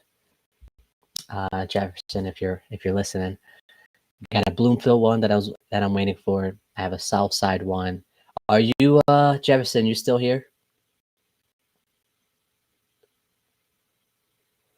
Yeah. So the 4 that are closing, one of them is going to be my highest fee from this said buyer, $20K. The other one I'm looking to be $4K. Give or take. It's going to be a little. That one in itself is crazy. I'm going to do a video by itself once it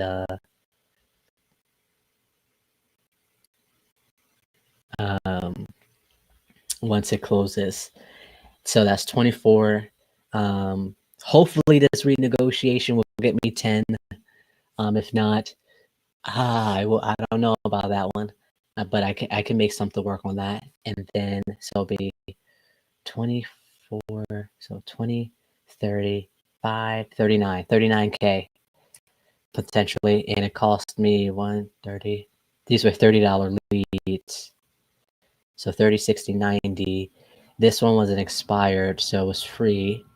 I'm gonna have to do like a cost breakdown because obviously it goes with the total amount of leads that I brought so far. So probably I would say no more than 5K to get these 3 to close or to the title company. But in order for me to break that down further, I'd have to, you know, see all the other leads that I brought so far. So it'll be 3 ISpeedtoLead and 1 expired that are currently in closing right now. The first one that will be closing is the ISpeedtoLead one.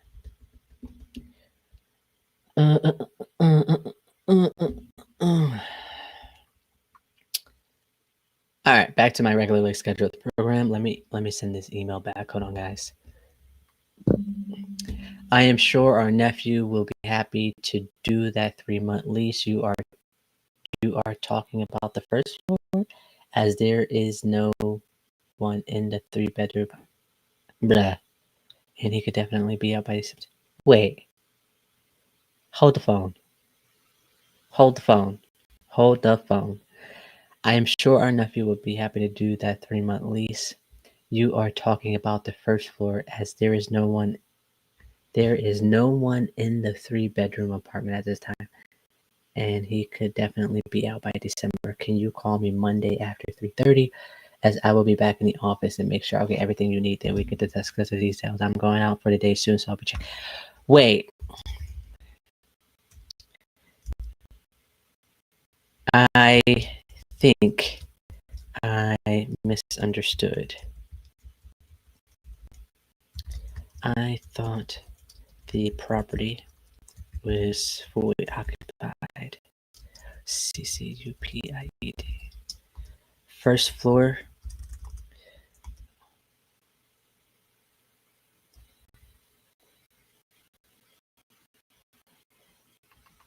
Okay, we'll call you then. I was under impression that the building was fully occupied.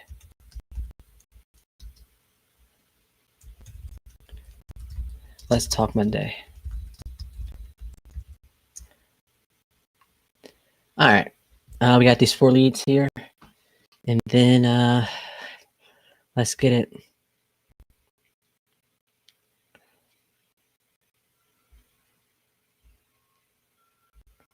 These are new leads we brought today. Let's see where we go from here.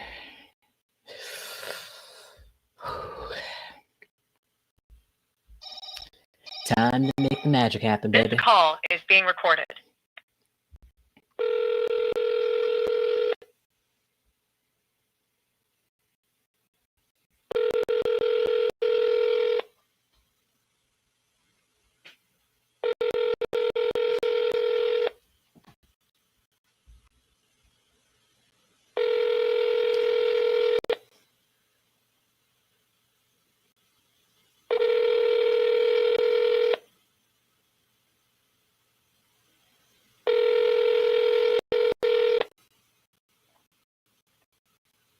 Hello?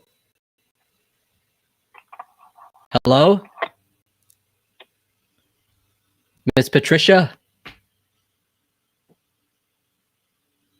Hello? Oh, I absolutely hate this number.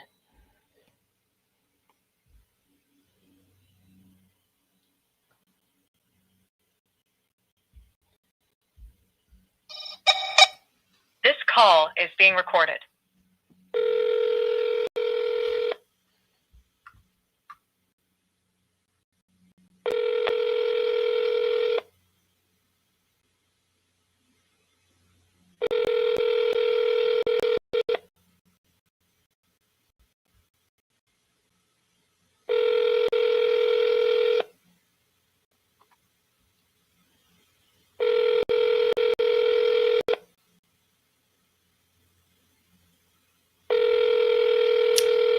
Three months if an acceptable offer is presented, and confirm that there is an outstanding mortgage. Oh. We'll see. We'll see what we get. I heard somebody answer. I'm almost positive they answered. No, okay. We're gonna go through the other 3, and then we're gonna call them back round robin because I'm almost positive they answered. All right, let's call them here. Who's this? Wayne wants to sell and stated that another This property call is being recorded. is available for moving 30 days. 105 years old. It needs a new roof, bathroom fixtures, updates, painting, some windows replacement.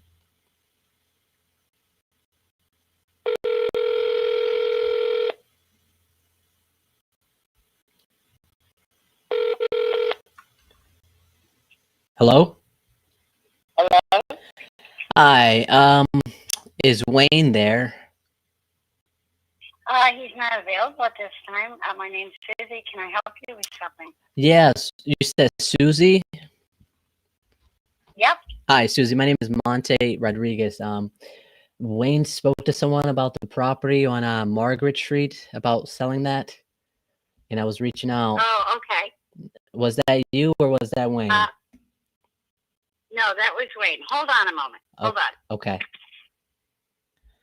Oh, why'd she be there? Not her lying to me like that.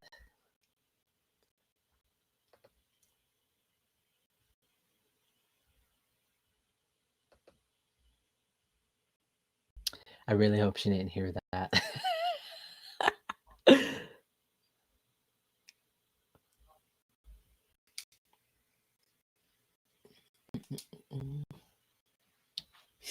Hi, Monty? Yes. Monty? Yes. Yeah, sorry about that. I just wanted to text him for a minute. Look, he said right now he's got a real crazy day. He said Friday would be the earliest for him. To call back? He's got a couple of jobs to talk with you. Were you the one that wanted to come over and see the property, something like that? No, this is the first time I'm speaking to him. He might have told that to my the person that they called. Okay. Yeah. Okay. Yeah, that would be the first time he could talk to you. Would be Friday. He's a plumber, so he's got some busy days here. That's why he's saying Friday Gotcha. is the earliest he can talk with you. Got it. Okay. But are you? You can give a call in the morning. Okay. Anytime after 9, you can call because he's looking at jobs and stuff before 9, and then he's on the phone. So if you want to talk to him, that's the best time between, say, 9 to 11. Gotcha. I'll call him then. A question for you, Miss Susie. Are you on the same page with him as far as selling the property? Oh yeah. Okay. Oh yeah. Do you know anything about the property that you could tell me about? No, I'm going to let him talk to you about the property. Okay. And everything. I know about the property. We live here. Oh, so, simple as that. Okay. Yeah, we live here. Okay. Yeah. But I'm going to let you talk to him about it because he'll just be repeating some of the stuff I say, and Yeah. I'm not going to be able to give you like the electrical and the plumbing and all that kind of fun stuff. I'll Gotcha. tell you that it's a beautiful spot. Anybody who lives here is damn lucky. I'm 10 minutes down from the city, but I'm in the woods. Right now, looking out my window, on one side of the house is all woods, and on the other side is all woods. So Gotcha. its location is the best you could get for a Pittsburgh area. Right. Do you before you go, Miss Susie, did you have a price in mind of what you guys would want for it? I'm not going to say. I'm going to let him say the price. All right, fair enough. I don't want to say something wrong. I don't want to be too high. I don't want to be too low. So I'm better off if I let him talk to you about that. I hear you on that. And then lastly, before you go, it said that you guys had another place already in the notes here. Yes, we have a couple. Yeah, we have a couple of properties. Oh, that you want to sell or that you're moving to? We have a couple. Well, that's what. No, not around here. Yes, there's a place that we have up north, a campground that we have a trailer and stuff at. So eventually, want to retire up there. Gotcha. But yes, you can talk to about the other properties we have. We've got some empty lots and everything right here in Pittsburgh that we own. Got it. Okay. Well, yeah. Let me do that. I'll put him in my calendar. Plumbing, all that kind of thing. That's why. That's why you need to talk to him because he can tell you everything and anything about them. Awesome. Okay. And then is this the number to call him? And does he have a cell phone number I can maybe reach him as well, or how do you want to do that? No, you can call him on this number. This is the office line, so you can call him on this number, and I just hand him over the phone. That's all. All right. He'll probably be answering it at 9 in the morning anyway, until I get going on it, because I have my own work to do. But yeah, you can call on this number, and like I said, just tell me, just say Monty, and I'll hand it over to him. Sounds good. I appreciate your time, Miss Susie. Thank you so much. Not a problem. You take care, Monty, and we'll talk to you on Friday. You got it. Bye. Bye-bye.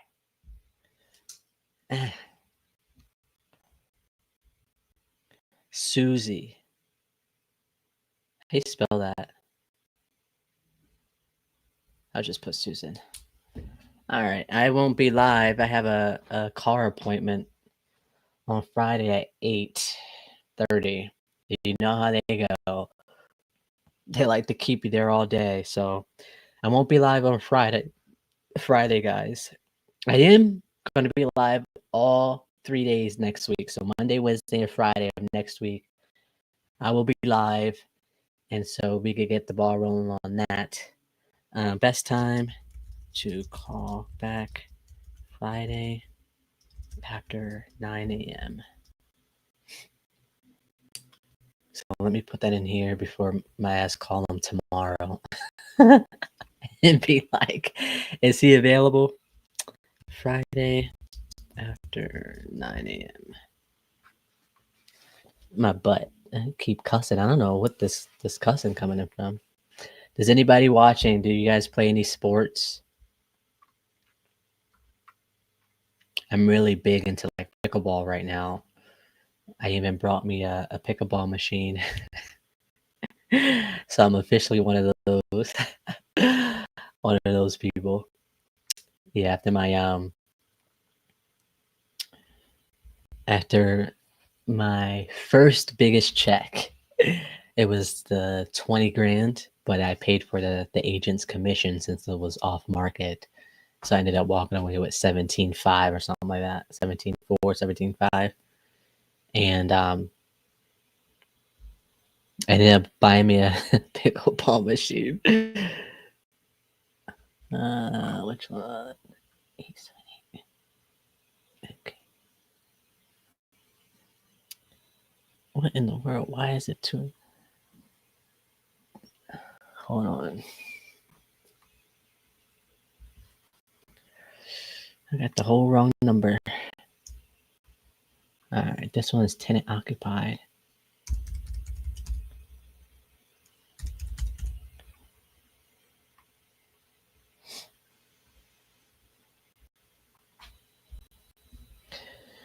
All right, tenant occupied. Oh, they want to sell because ongoing health issues and bankruptcy. Oh dear. This call is being recorded. All right. Let's see what I can do with the notes provided to me. Let's see.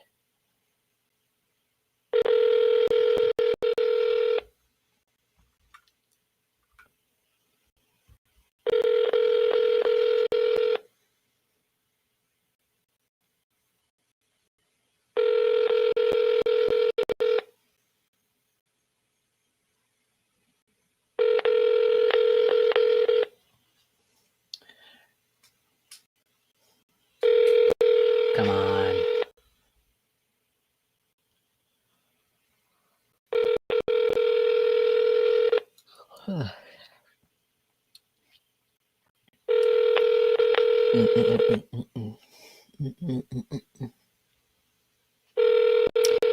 Tonight. Nobody has more party. Oh man, I to can't the phone even. right now, please Okay. give me a call back or leave your phone number and I will return it. Thank you. Thank you. At the tone, please record your message. When you've finished recording, you may hang up or press 1 for more options. To leave a callback number, press 5. Hey, Thomas, Monte Rodriguez here, calling about the property on Woodward Avenue. Looks like you spoke to someone on our team about selling that property. I'm reaching out to see if that was still the case or if you sold the property already. If you could, give me a call when you can at 412-912-1888. Thank you. That was a long voicemail. Dun, dun, dun, dun, dun. Tonight. All right, now we go back to the top of our list. Let's call you back, lady. I'm almost positive she answered.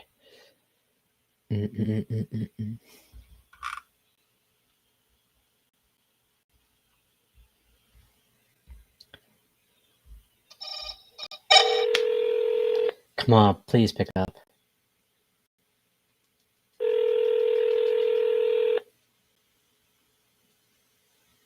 Come on. I think she'll pick up. I'm almost positive. Let's cross this finger too.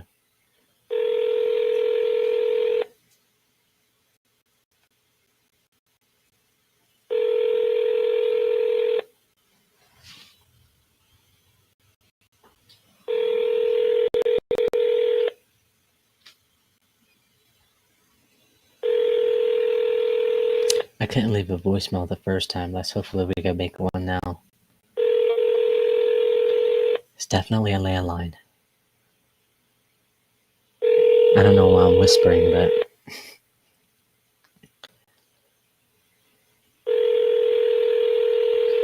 I can't believe remote access code. I'm gonna try this again. I need to leave a voicemail. Can't believe I was live for 5 hours the other day. My eyes were so like strained from the screen. I didn't even realize until I like, hello? Miss Patricia?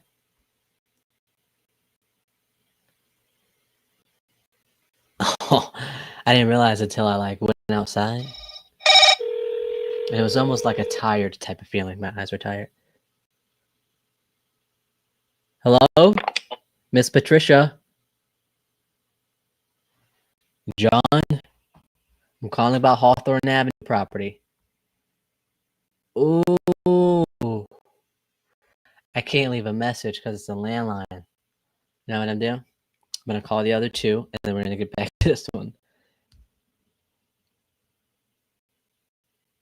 See, I was just about to call them, too. The people we just spoke to. Let me get them out of there. I'll put them as a follow-up call.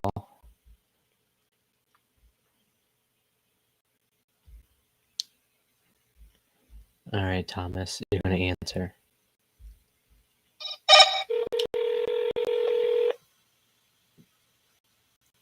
Hello. Hey, is Thomas there? Speaking. Thomas, Monte Rodriguez. I'm calling about Woodward Avenue property.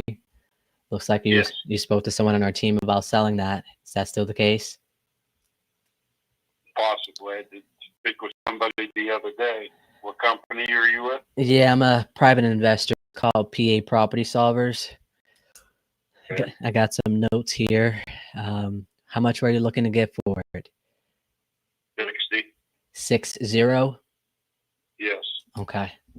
Let me pull it up here. All right. While I pull it up, it said you have a tenant in there that's not paying? Correct. All right. How much are they supposed to be paying? I mean, they've been there 10 years. It's like 500, about 525, I think it is. 525. Okay.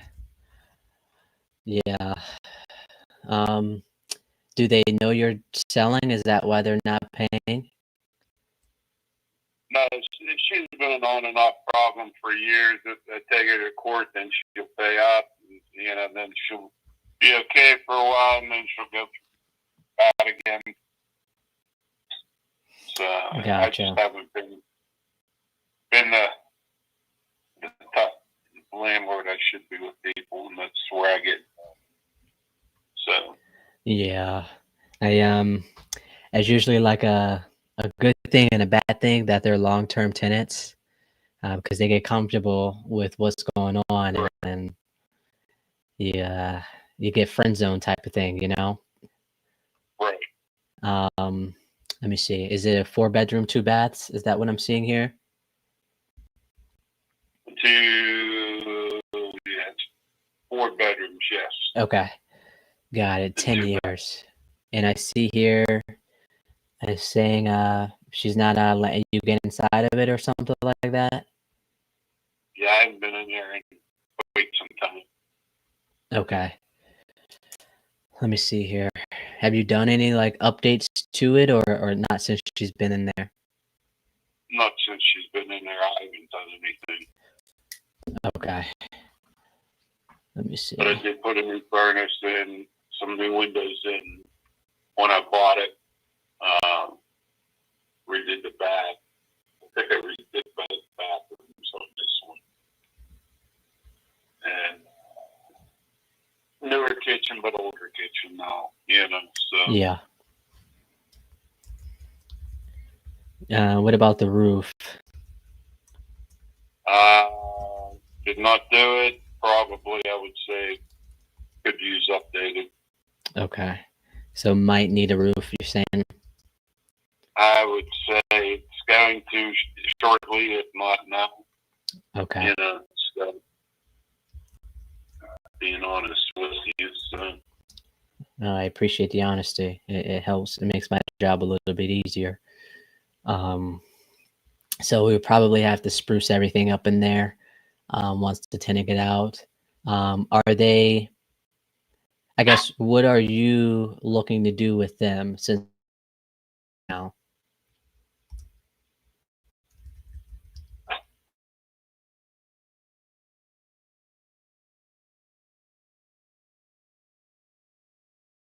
So, but, you know, when you guys called, I wanted to hear what an offer would be and decide from there. Got it. So, because it takes some time to get her out. Yeah. Especially if they've been there for such a long time. I find that the process of getting them out could take a long period. Funny enough, These magistrates nowadays are very fun to deal with. yep, and I was just about to say that. Yeah. So I guess it's kind of like, is it worth the headache of dealing with the magistrate and knowing how long it's going to take in addition to get the tenant out? And then what if the tenant pay again and you got to do it all over again? And that in itself is a headache, you know? Yeah, I know, like that, she's not going to have money, you know, so, because, you know, she has a good bit, and no one will give her. She was one of those ones that, you know, take me to the magistrate so I can go somewhere and try to get money, you know. Well, you know, I'm not playing that game. Right. Okay. And as of today, how many months is she behind, so to speak? At least a year. No kidding. Yeah. So.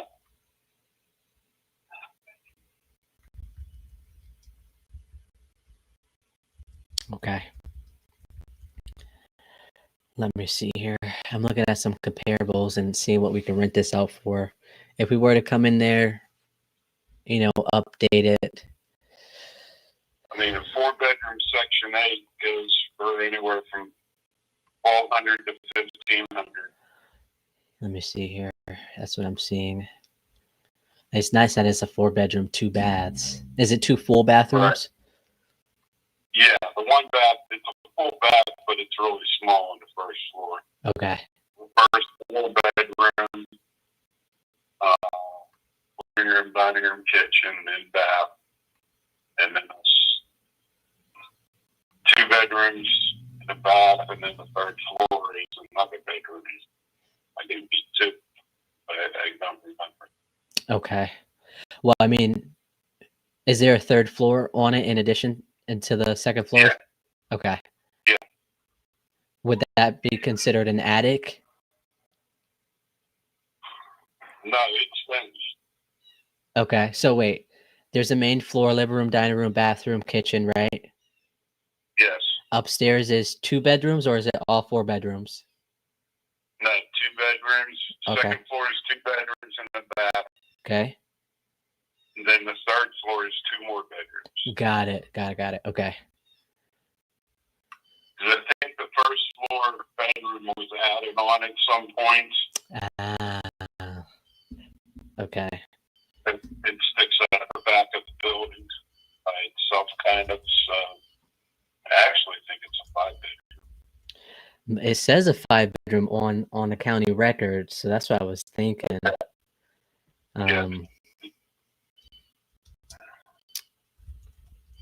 Okay, second floor. I'm just writing this down so then that way we have a general idea of the layout.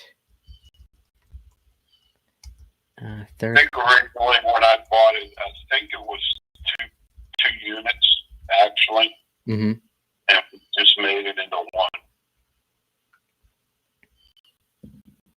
Okay. Yeah, you could. 2 units. Okay. So where was the kitchen at on the second unit? The second floor had a kitchen in the what's now one of the bedrooms next to the bathroom, but we took that out. Okay. Let me see. But the plumbing's probably still in the walls. Right.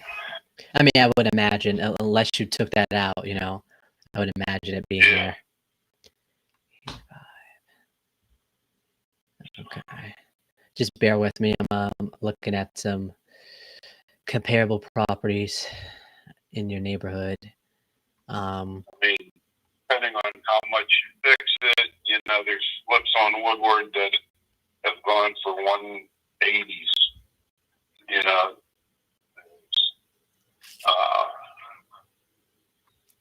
There's 2-bedroom flips close by that are going for 120 to 130 up in Norwood, or which are small 2 bedrooms. Yeah. So it just depends on what your plans are.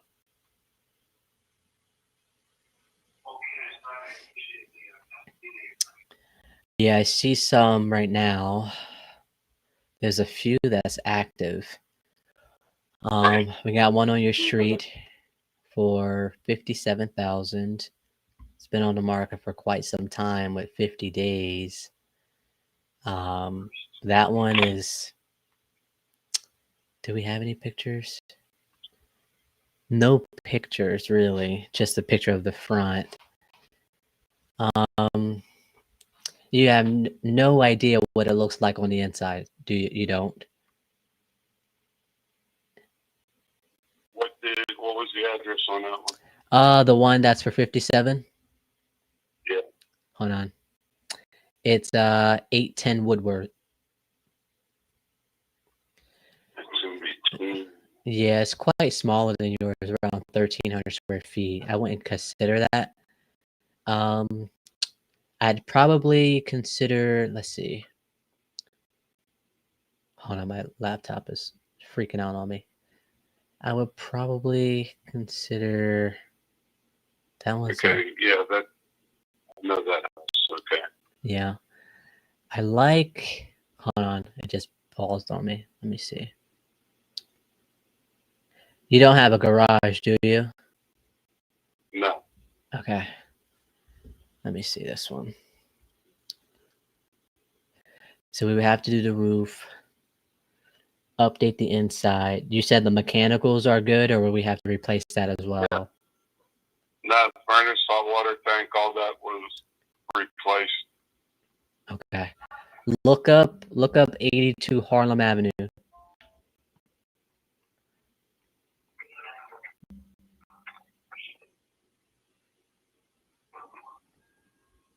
Yeah, Harlem is up the hill, and that's where I told you there's a couple that just sold for 120s. Yeah. This one is 5 beds, 1 bath, 1,752 square feet, so 30 square feet or so less than you. When were you built? Do you know that? What year A lot of these houses are about 100 years old. Okay. So we gotta take that into consideration. Brick 2-story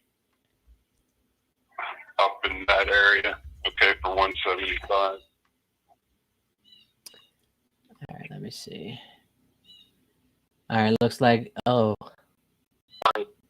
built 1930. Okay, this one was built in 1920. Currently active.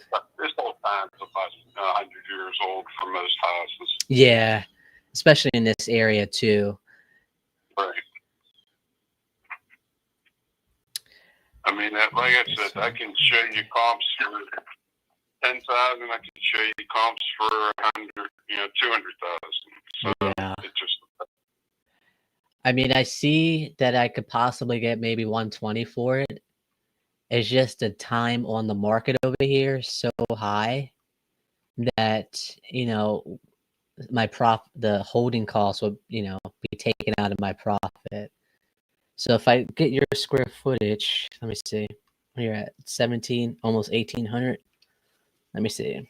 If I do that, if I got to do the roof, not the mechanicals, everything else, we're probably looking at like 55 at most.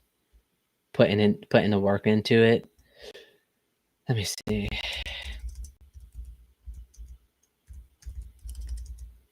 Okay, and that puts me at 30. I mean, are you flexible on the price? The 60, if we were to come in there and pay for the closing costs, there's no agent, so there'd be no commissions. What's the best price you could do for me? You tell me, what are you talking? I'll tell you if you're even anywhere in the ballpark. Okay. I got a lot of friends that do what you do, and I know how they operate. So. Yeah. Well, I try to be as fair as possible given the circumstance. Honestly, I feel a little bit more comfortable in the 45K range. Nah, I can't do that. Too big of a house. I'll go through the process of getting her kicked out. Because I know what happens. There's 45 range, you'll come in, send somebody, and you'll be trying to get me down again. So there's no way. So I could get more than that on the open market with no problem. 60 was a low end for me. So I'll just list it and put it on probably 75. Gotcha. So if 75, if the 45 is too low and the 60 is a little bit too much, is there any way we could meet somewhere up the street, down the street? Not in that 40 range, put it that way. Okay, so what are you thinking? If you were willing to lock in at, somewhere in the 50s, we may be in mid 50s, I mean, if you're doing all the closing costs and that,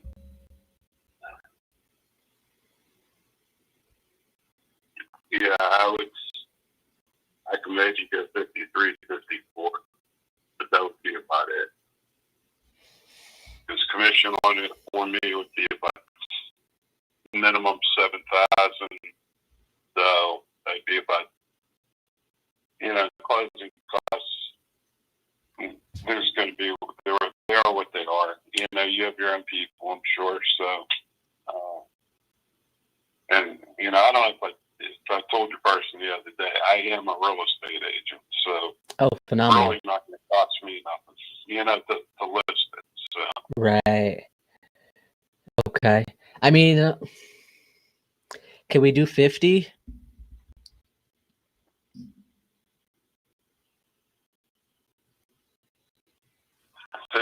With tenant in there? Is there a lease in place? No. Okay. So the original lease, does it automatically go to month? Yes. Okay.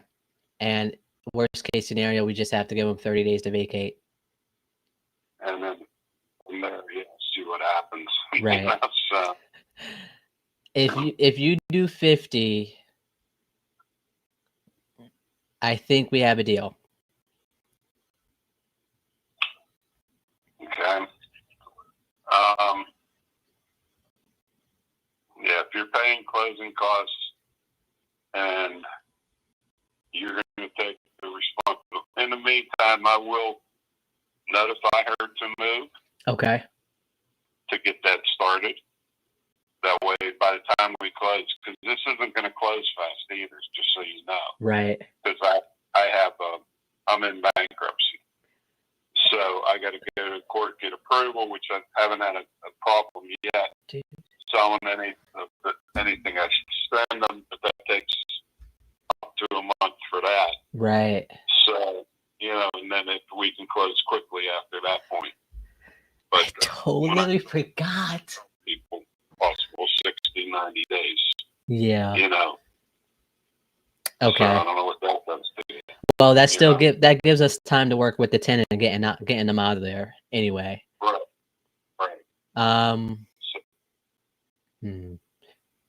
Okay, so how about this? I'll send you the contract for the 50.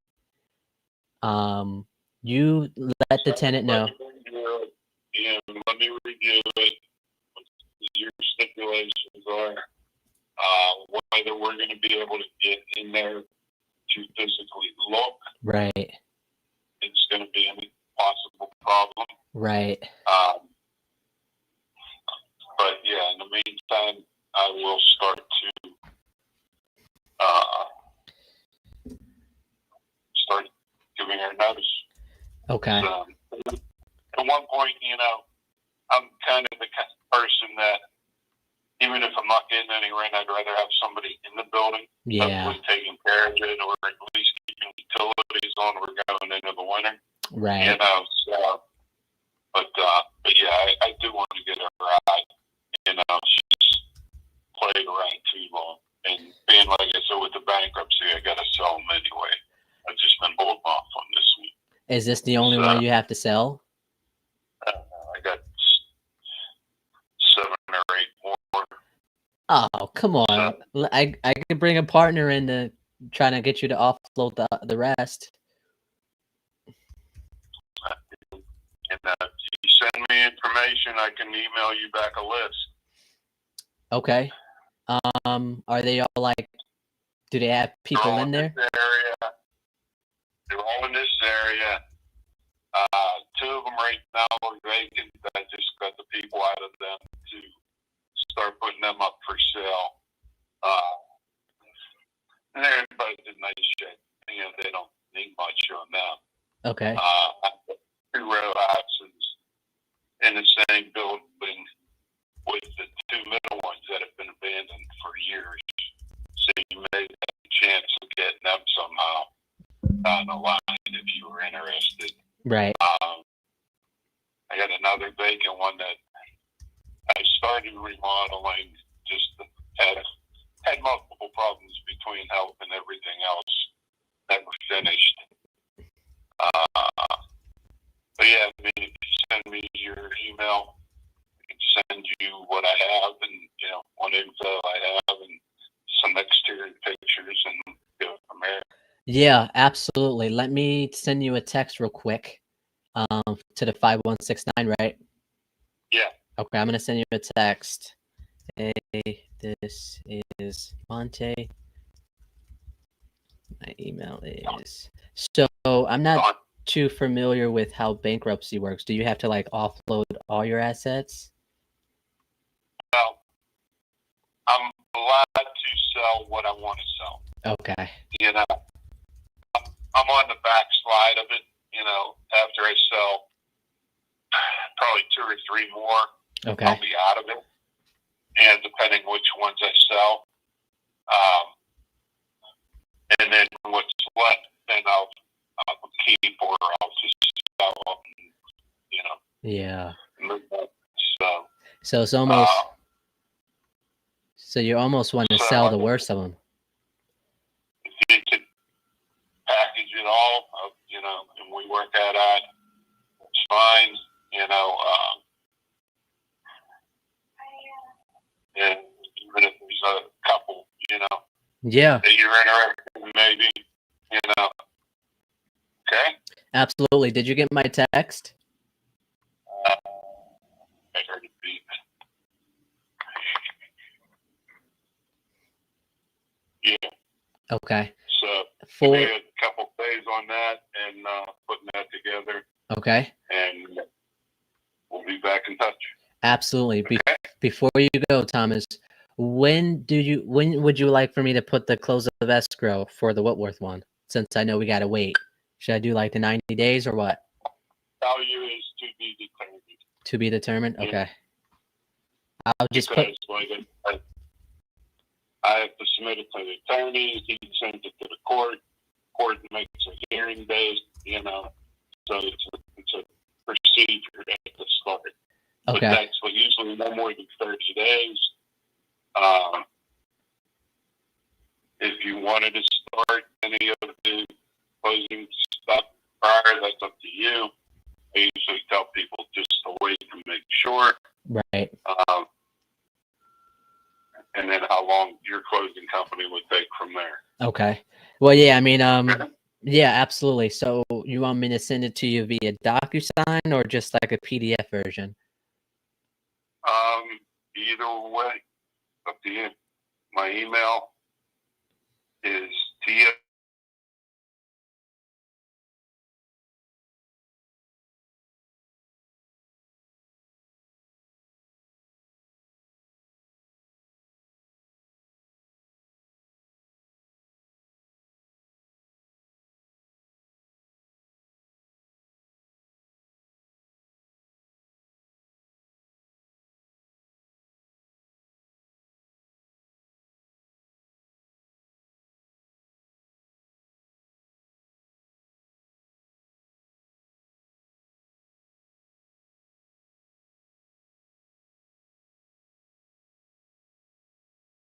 Version because obviously That's it's fine. going to take you some time. And then once That's fine. everything is up and ready to go, we could do the DocuSign. Okay. Okay. So Yeah, let me take a look at it. okay. And take from there. Awesome. Okay. And when do you want me to follow up with you now that you have my email?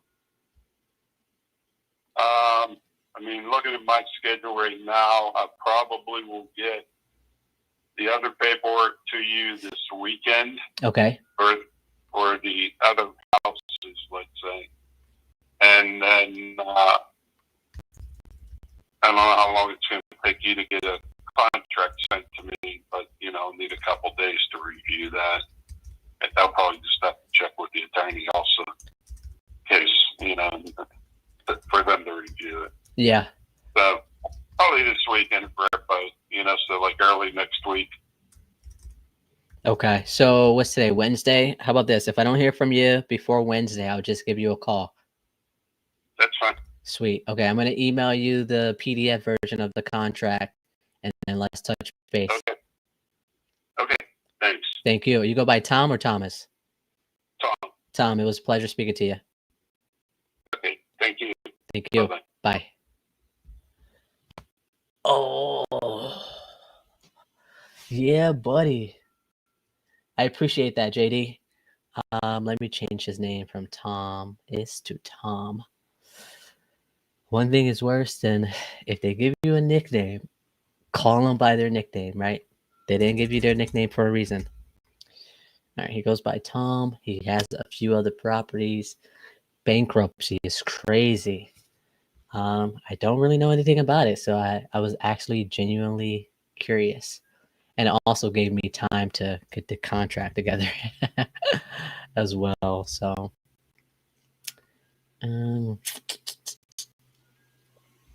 address, parcel ID, today's date. Would have to. We're not going to put an expiration date on here since we're dealing with the bank. Crap. Download PDF. Boom. Send email. We just spoke about your properties spoke about your property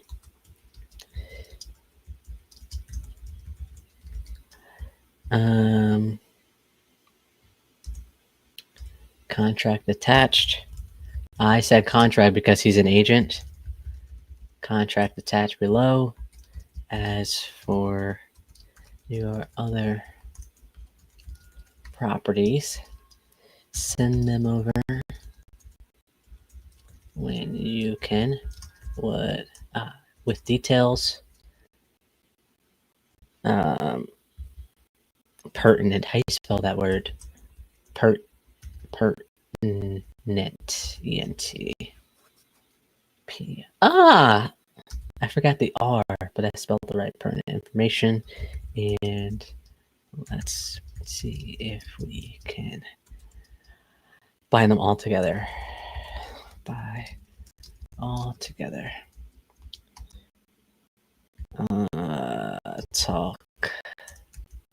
Talks. I don't like talk to you soon. Talk soon.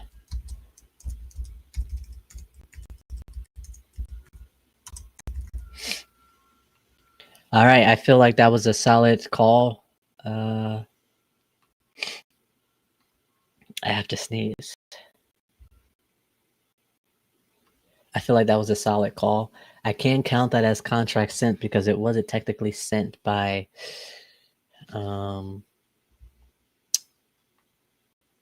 service, if that makes sense. Does have other properties. That's what's up. Does have other properties. He sounds familiar. We'll email them when he can. Currently going through bankruptcy. Would have to send to the bank for approval. / attorney.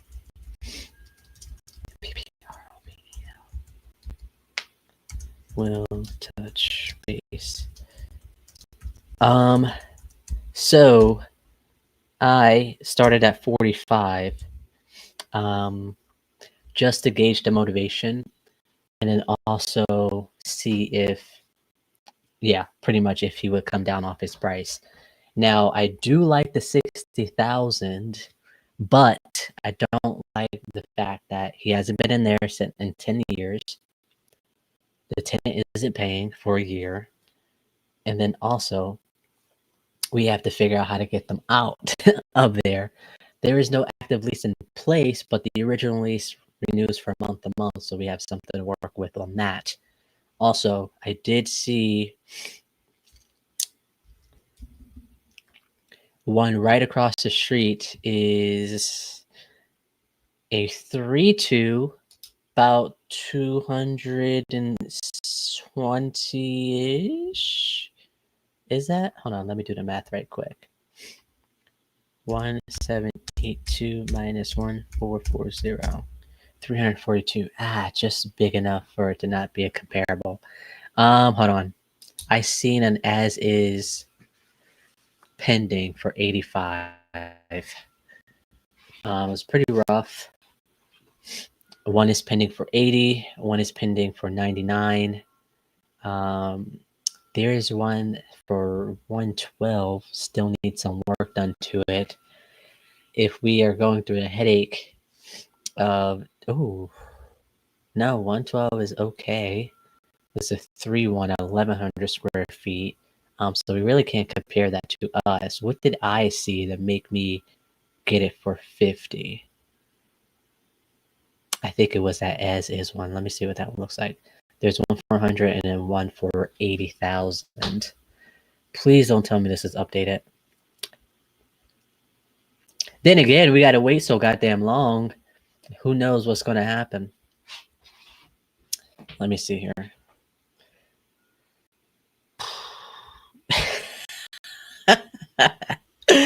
Of course, this is okay. Yep. So this is pending. It's a 4-bed, 1-bath, 1424 square feet. We're 1,700. They're pending at 80,000, and it needs kitchen. It has hardwood flooring throughout. I'd probably say if you spruce it up, you probably could spend about 20K. For one, looks pretty basic, like a basic cosmetic job for this one. So this is at 80. I needed a decent amount of wiggle room just in case 50 would be, just in case purposes because of the tenant being in there. So I see that, yeah, it's a little bit smaller square footage wise, but it is pending for 80,000 and it still needs some work done to it. And then I went to the sold. Then I went to the under contract, and there's one under contract, similar square footage, 1,400 square feet for 85,000. Still needs some work done to it. So we're looking at as is or selling, just basic cosmetics. 85,000. So I'm a little bit bigger. If I do like maybe 65, 60, 65, one, because we got the tenant, and then two, we really don't know what it looks like because she hasn't had anybody in there, or he hasn't had anybody in there as well. So I think a good dispo price could be about anywhere between 60, 65,000 for me to feel comfortable. The cheapest one that's under contract is 35, but that's a 2-bed, 1-bath at 1,100 square feet. So we're going to take that out of there.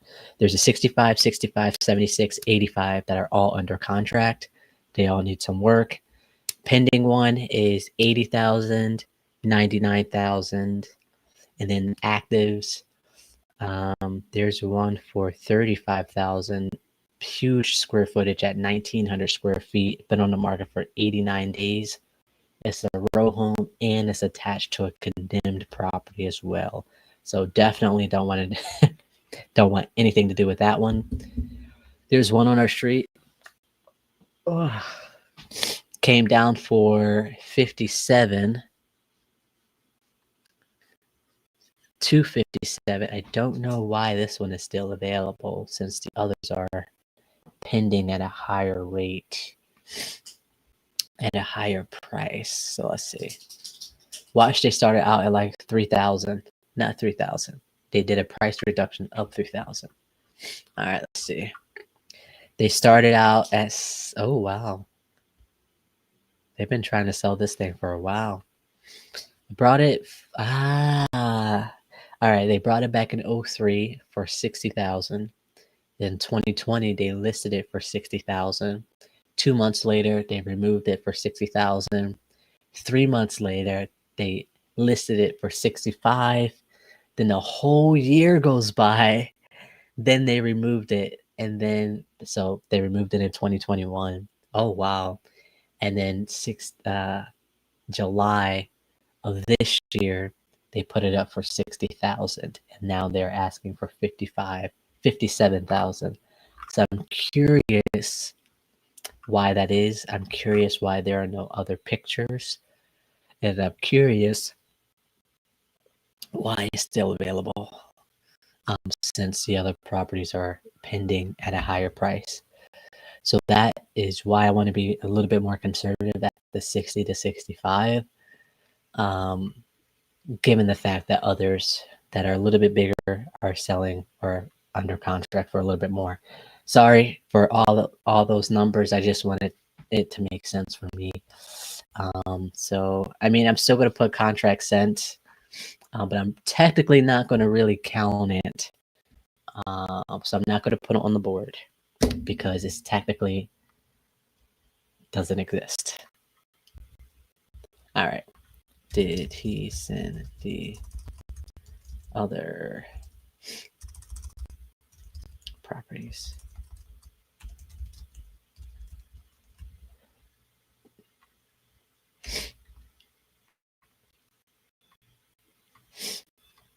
Yeah, buddy. I guess he could go in the follow-up lead, but we also sent him a contract anyway. So this was a speed to lead. I'm glad we were able to get in touch with him. I am going to call this other lady back who keeps answering and hanging up. So let's see where we go from there. I really have to sneeze, and I have to go to the bathroom. All right, so far we only got 6 contacts today. Let's hope one of these. Well, I mean, we did send out a few contracts, actually. So I'm actually not too sad about the results of today.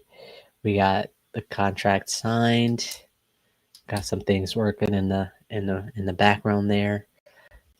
Only a matter of time of what's going to happen next. So let's try to give this lady a call again and see where we go. Come on, Miss Patricia.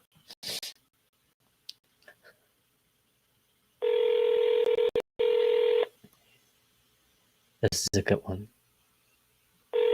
Good area.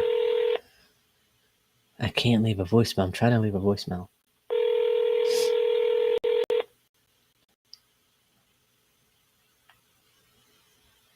Hello? Miss Patricia? Hello? I'm calling about Hawthorne Avenue property. You spoke to someone about selling it? I'm reaching out to see if that was still the case. Can you hear me? Because I cannot hear you. Miss Patricia? Hello? I cannot hear you. I'm going to call you right back. Come on. I can't leave a voicemail and I can't send a text. So she got an answer. Come on.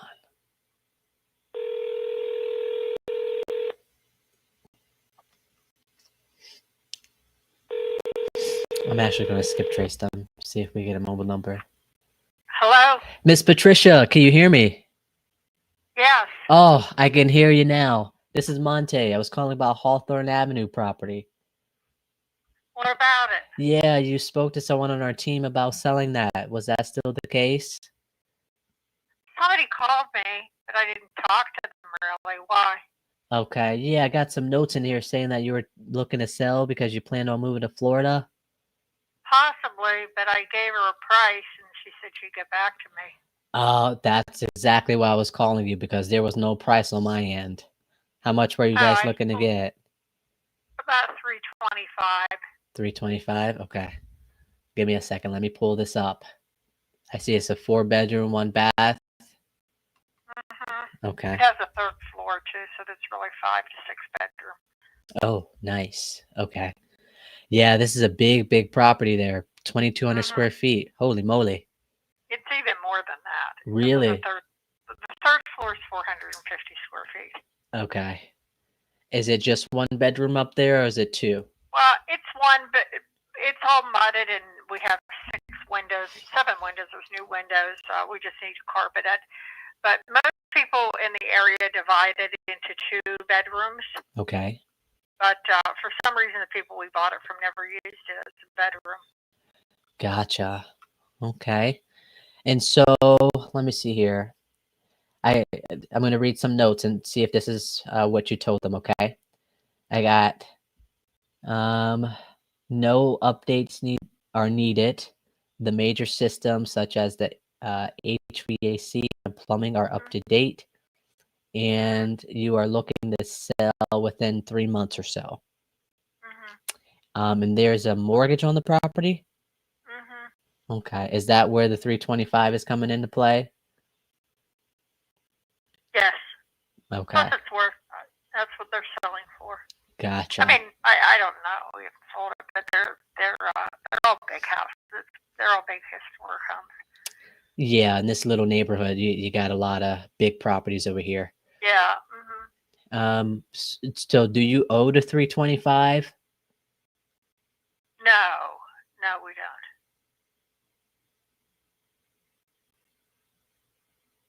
Okay. You owe something close to that? Like, I guess I'm No. trying to figure out. It says there's an outstanding mortgage. Well, there is, but it doesn't affect the value. Okay. It will only affect what you would want to pay for it. We don't have to sell it. Right. I just. No, we're just, if we were to list it, I would list it, and I mean, my friend just sold hers for $399. It's half the size. I'm not saying it's not a comparable property, but it is, but it isn't. I think Okay. ours is nicer, but hers has some nicer features. And they were out of towners. They paid $30,000 over list price for it. She just closed on it. Nice. Yeah, but it's just, you know, we live probably on the nicest street in Crafton. I'm not saying we have the nicest house, but it's big. It's a 4-bedroom, and you know, a lot of people that have, you know, want an office, or I mean, the third floor is just fantastic. We just need to throw some carpeting on. I don't feel like sanding the floors are wood. So it just needs to throw some carpeting up there, and you know, it'd be great for a big family, or even someone that had wanted a. I mean, everybody that comes into the house are like, why aren't you using this third floor? There's only 2 of us that live here, but we have 4 big size bedrooms. And then, so it's just, you know, it's a nice house. It has blue fence in the backyard. We have a detached garage. It has a newer roof. It has new windows. You know, it was in good shape when we bought the house. Okay. So it, you know, we had it repainted. We had all the hardwood floors redone, everything. We, just kind of decorative things. Really, we really didn't have to do much to it. Yeah. And so does it kind of look like what you brought it? Like how you brought it? If you're looking at the listing of when we bought that in 2018, it looks totally different. Totally. Okay. Except the kitchen. Yeah, we took out all that green carpeting and all that furniture she had. I think I decorated it pretty nicely. More, you know, some different, you know, antiques, and we redid all the hardwood floors and everything. We even rebuilt the steps. When we took the carpeting off, they were plywood, so they were all rebuilt with wood. Okay. Yeah, I'm looking at the pictures here. You say you took out the carpet? Yeah, you'll see the pictures when it was listed. Now it doesn't look like that. The kitchen is the same. She did a nice job on the kitchen. They're all custom. They're the darker oak, so they're not that cheap oak. They're custom made, and floor to ceiling. I don't like that. It's not. I mean, I would not paint them. When we painted the house, my brother-in-law did our painting. He was a professional painter. And he's like, you want to paint these white? I'm like, no way, you know, because they're wood, they're real wood, and there's a pantry. You know, they kind of designed it around the original old kitchen. You know, it has a laundry chute, so they designed that, and they did a nice job. Most people design it a different way. I don't know why they did it the way they did, but there's a lot of storage there. There's not a lot of counter space, but you know, probably needs. We have a little, like a smaller island. I was going to take that. It's not in the middle of the room, but I was going to put an island in the middle of the room. But it's certainly something where you wouldn't have to come in and replace a kitchen. I mean, I hesitated. I would never rip those cabinets out. They're all custom made. Yeah, they look nice. They are nice. They're not, you know. And at the time that the person did it, you know, I'm surprised she didn't put the cheaper oak in them. They used a darker oak wood, which the wood is coming back again rather than the white, you know, and they're real wood. So, you know, I think they might be. They're a pretty name brand. I think. I don't know where she had them made, but the double doors in the kitchen there, that's a pantry, and she had that built around. It was a vent, and that's where the laundry chute is. And she built them around there, so it double opens, and it's just really good for canned goods and things like that. The only thing is, you know, there's not a lot of counter space, but you know, it could be a little bit reconfigured a little bit differently, which we've thought of doing, just flipping a cabinet around. Right. But You know, and she only put an 18-inch dishwasher in, which I was going to actually have a carpenter cut that cabinet back. And there's a radiator under there. We do have a boiler heat in the house. So it's a very nice house. It's solid brick. As you can see, I mean, my fireplace is just beautiful. It's not log burning now, and we thought it was. And, there's a gas line in it. It's because the furnace vents up through there. So we had it looked at, and to get it to be gas burning would be probably $4,000 or $5,000. We don't really need it. It's decorative. It's beautiful. I mean, everybody that looks at it is like, that's the prettiest fireplace I've ever seen. Oh, wow. You know, it's just very different. It's kind of medieval looking, and we actually just changed. We always change the carpets because we get dogs. So we just put in green, and we put a dark green, like a chair in there, and yeah, it's just pretty. It's just a pretty room. We kind of mixed some mid-century modern pieces with some antiques. The dining room is. I have some pretty like wood painted furniture. It's I like it. Didn't spend a lot of money. You know, it's just pretty. It's kind of shabby chic vintage looking, and but you know, we spent a lot of money. We spent $14,000 on the floors. Oh, wow. And that was and we spent $5,000 to have the whole house painted. We had everything painted, and the bathroom's the original subway town. The second bathroom is in the basement, and we're in the process of we took that apart, and we're going to put it. Well, we didn't take it apart. We took some of the wallboard down. And we have to put that back up again. And there is it's a full bathroom, but you know, we want to reconfigure it a little bit. There's a big laundry room. The windows in the basement are pretty much above grade, so it's not a real dark basement. We're in the process of organizing it. So, you know, my husband was diagnosed with a cancer. We were only in the house 3 weeks, and he got sick. So we spent that whole first year doing radiation therapy and stuff like that. Yeah, he's doing good though. I mean, it was just shocking. He had to quit his job, and then we ended up just buying in Florida. It's kind of a reward after he finished. He had to quit his job, so we're like, well, let's just drive. Yeah. And we bought a house. We bought a house, and we Airbnb the houses. We have 2 houses in Florida, but we really want to. You know, just kind of, we have other houses in Pittsburgh as well. We want to kind of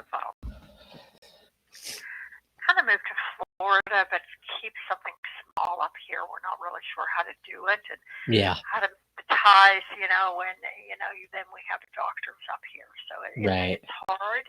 And you know, my husband, I bought this house. My husband he didn't want to move, and something was wrong at the time, and I knew that something just wasn't right. So I just bought it, and he didn't want to move, and we moved, and he was actually septic when we moved in here. He didn't hardly remember moving. He fell carrying boxes and in the emergency room, and then he was septicated, perforated intestine, which poisoned his blood, and then after that they found prostate cancer. Oh my! So he's doing okay. Yeah. So had we not moved, he would have died because we would have never known what was wrong. Right. Holy moly! So, and he did not want to move. He fought me, and we lost 2 houses and another bid, and we got the house at a pretty good price. We paid full price for it. We waived building inspections because I thought it looked to be a good house. And we moved in, and after all that, he loves it here. It always works out that way. It does. I bought another house in Florida. We didn't even see it. And he was ready to divorce me. We finally drove down. Drove down, and he's like, I know this house is going to be a dump. Yeah. He said it's going to have trailers around it. I said, hey, never say never. You never know where you're going to have to live. And we drove down. It's in Ocala, Florida, which is it's kind of horse country. It's kind of rural, but it's I love it. And he loves that house. It's the neatest house. We have a beach house too, which is a money pit, but it's close to the beach, and it's just totally different houses. If we could move the one house to the other lot, it would be perfect. But they're both very, very nice. But it's just getting to be, I'll be 70. He turned 70, and it's kind of like we have all this equity in these homes. And Yeah. we just don't know what to do. We have a mountain house as well. Wow. We just kind of lucked into this. We did not. We were mom and pop. I was a teacher and he was a construction worker, and we bought houses in an area that gentrified, and then we had a family accident in a home. Yeah. My mom was killed, and in a Wow. house explosion. Yeah, in a house explosion, and my dad lived, so he gifted us a lot, which was worth a decent amount of money, and then he helped us rebuild the house, and him and my brother died that year. Oh, wow. So that's why I decided to move. I got a settlement. I left my job and got a big Social Security settlement. And I had inherited some money, and we had the Airbnb, and it was doing really well. And then my husband got sick, and then we had a pandemic. We're out in Florida, and everything worked out really good until the economy kind of collapsed in 2022. Yeah.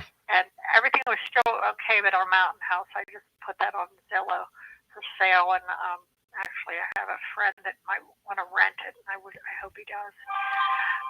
But we kind of lucked into getting these homes, and Yeah. we sold his original house and mine, and they were both rentals for years, for 20 years, and then we have 2 other Airbnbs, well, 3. We have 5 Airbnbs really. And then we have this. So we're kind of spread thin, and it's getting to the point where the houses are getting kind of beat up from being Airbnb'd. Right. Plus the fact that we're never going to use a mountain house again with all that snow, and we like Florida. We're northern Florida, and it's. I'm almost positive I spoke to her before. House. I mean, there's nothing that we would. It's beautiful. The street's gorgeous. I'm trying to figure out where. I mean, we're right across from this historic church. It's like catty corner, and at Christmas time, they just light it up. And there's 2 houses across from us. They are huge. They're like the one's like a mansion. He used to be, I think, the mayor. I don't know what he was, but it's on like a triple lot, and the other one's on a double or triple lot. They're just 2. They're huge houses, and it's a beauty. I mean, if it were not for, we're in a wee little school district right outside of Pittsburgh schools, and the school district, for some reason, it's a merger of 3 different communities, and the scores are just not high, and we don't have a lot of revenue, so our taxes are high, but that keeps the price of the house is low. If this house were in, let's say, Mount Lebanon, or one of the other historic communities, it'd be worth close to $500,000. Yeah. Are you guys living in the Hawthorne one? Yes, this is our primary residence. Okay. And you're trying to move down to Florida. Well, we are, yes, and there's just no way that we would rent this, because it's just it's big. Yeah. We would probably get multiple families that would want to move in. Yeah. Our area has a couple churches that bring in immigrants, and the area, that's why I believe our school district scores are a bit low, because of the their English language learners. They need tutors, and it's a really small district, and it kind of pulls our scores down. And I know that this house would probably, if we rented it, we would probably get a church group or something that will want to put maybe 2 big families in here. Probably. It's just how big it is. I'm looking at some properties here. It looks like you still have that Victorian history to it. I think you could get anywhere between $350 and $380. Yeah, that's what it's saying. Yeah, and then on the other hand, I'm seeing that similar sized square footage, but they modernized it, and they got between 250 and 280, It and depends. Yeah, some of them are frame, yeah, um, and they don't sell as high, right. and some of them don't have garages. Yep, They have on-street parking, yep. and so there's a big difference.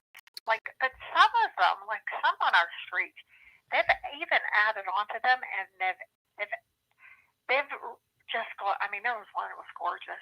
They put this white kitchen in, and they've added on like to the back, and we don't have a first floor bathroom, and we debated whether to do that, but we weren't sure we were really going to stay here. But a lot of people have really like upgraded to like the white kitchens with the marble. I mean, they're gorgeous. One down the street Yeah. that they painted the brick. And I think that's sold close to 500,000. I think the one you're talking about. Let me see. I just had it. It's on Hawthorne. It's they painted the brick though. Yeah, hold on. I seen it. I think it was like 486 or something like that. Yeah. Yeah. Yeah, but that kitchen, that's probably a $75,000 to $100,000 kitchen they put in that house. Oh yeah, without a doubt. Yeah, and it's beautiful. It's one of the prettiest kitchens. And that has a double garage, Right. and it's more on the level, but they painted that brick, and I was like, oh my god. Yeah. I think it kind of ruined the look of the house, but it did sell fairly fast. There's another one that a friend of mine sold. They added on. They were on the corner, and they had a double garage, and they connected the garage with the house. Are you talking about the one on Emily? No. Okay. No, there's a couple that sold on Emily that were pretty high too. Yeah. It just depends, but if you look at the third floor, you'll see a lot of the people. It's really neat. They did some really creative stuff with them.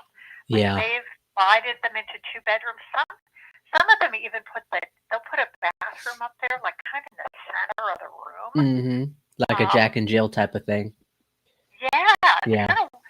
It's I love to look at like how creative people are with the older homes, and we had, the only thing we considered doing was bumping out onto our porch and taking the wall out and adding a full bathroom. But you can't add it off the kitchen. We had our contractor look at it, and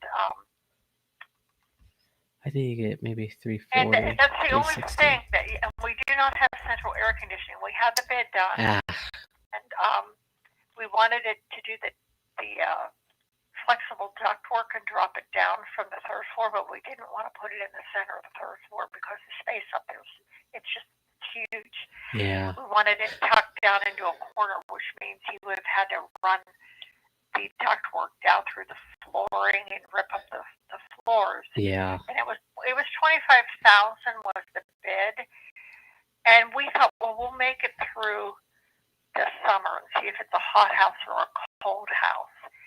And then my husband got sick, and it was a hot house, and he needed air conditioning in the first floor bathroom, and we didn't have them. The house we left it was a ranch and had a first floor bathroom and central air conditioning, but it was small. It's a ranch house, but we just didn't do it. We debated. I didn't want to add a powder room because I just thought it wouldn't be worth the money. You might as well just go ahead. We would have had to add onto our porch and move our back door to the window. Yeah, so that's what I would have done, and then taken that's what most of the people do when they add the first floor bathroom. Yeah. You have to take it from somewhere. Or off the dining room. But we didn't know how long we were going to stay here. So we didn't want to do it, and then we had the second bathroom in the basement. It's all, it's functional and everything. It just needs to be spruced up. Yeah, I think so. We have to use some creativity and make it, because probably if this sells, with children will buy it. Yeah. And the kids won't care about using the bathroom in the basement, but it has to be more sectioned off more, and I have it in mind what we want to do. Yeah. But everything's there. There's a shower, toilet, and sink that are all functional. Yeah, I mean, as for me, I'm an investor. I see that you could get the values on the back end, which is great.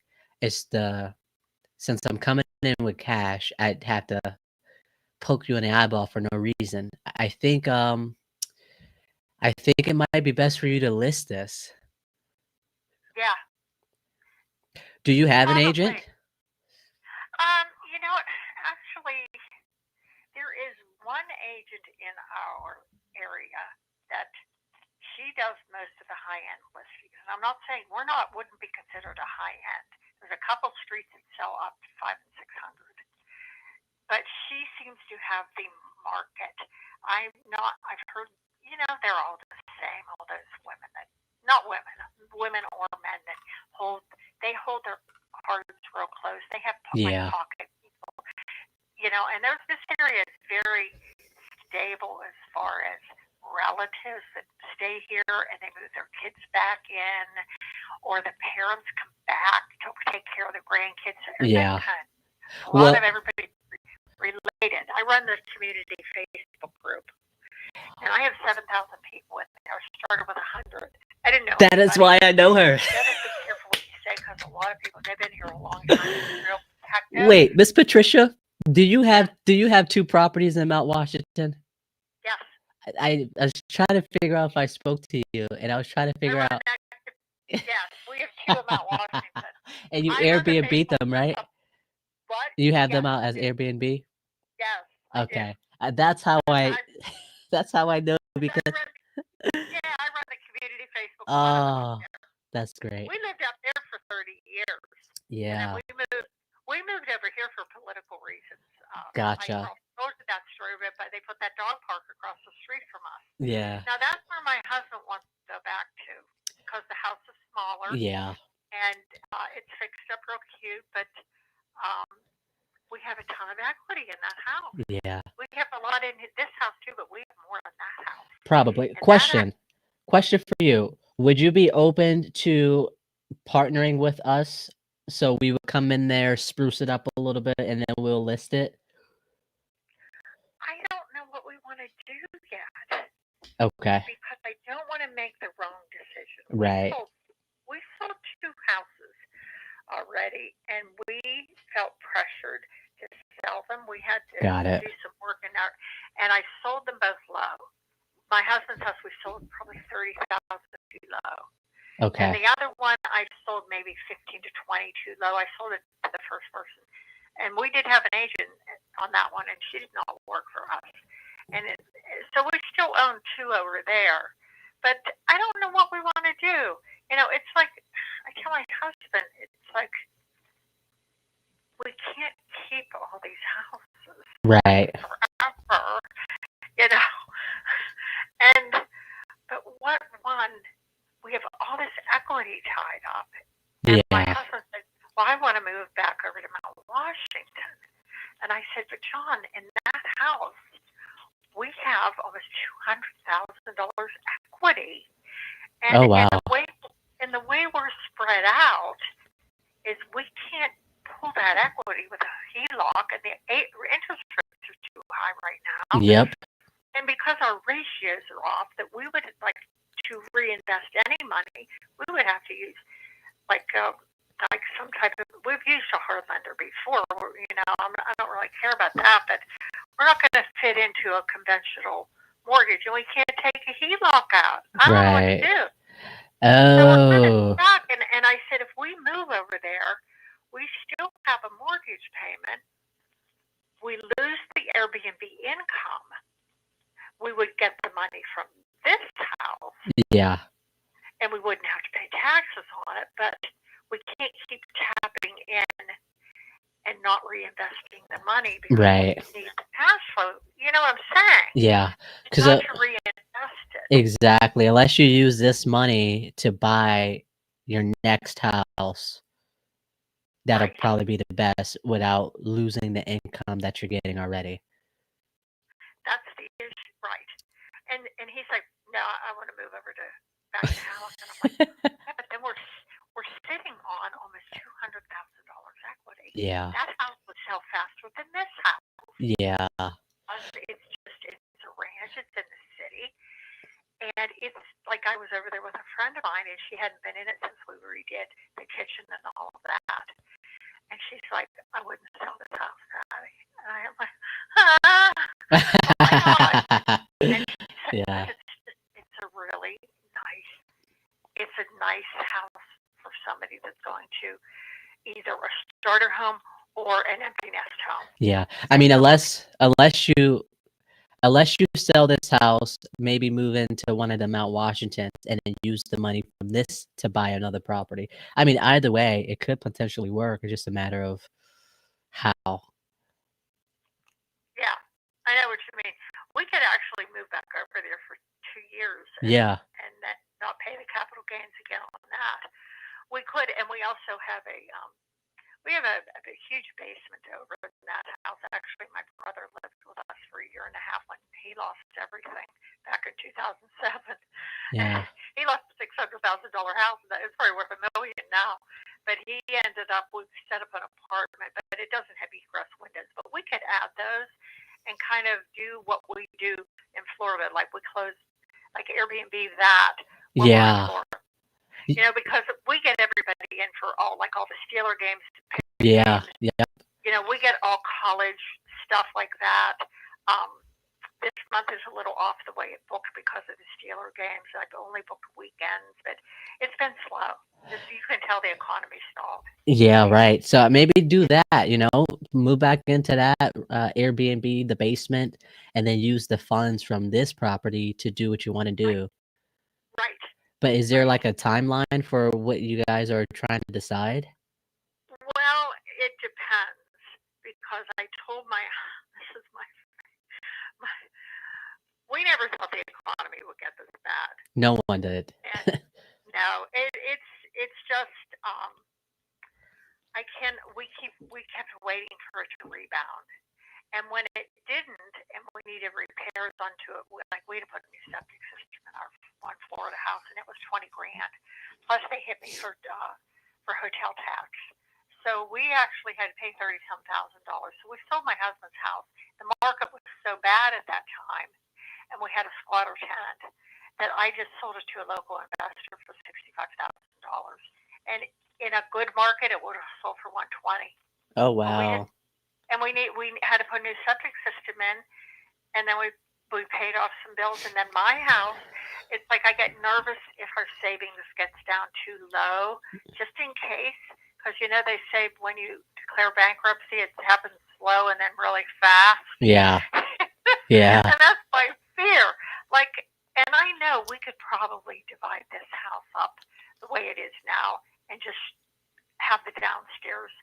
And just when we go to Florida Airbnb, the downstairs, there's no Airbnbs around here. And you're allowed to do it if it's in your own home.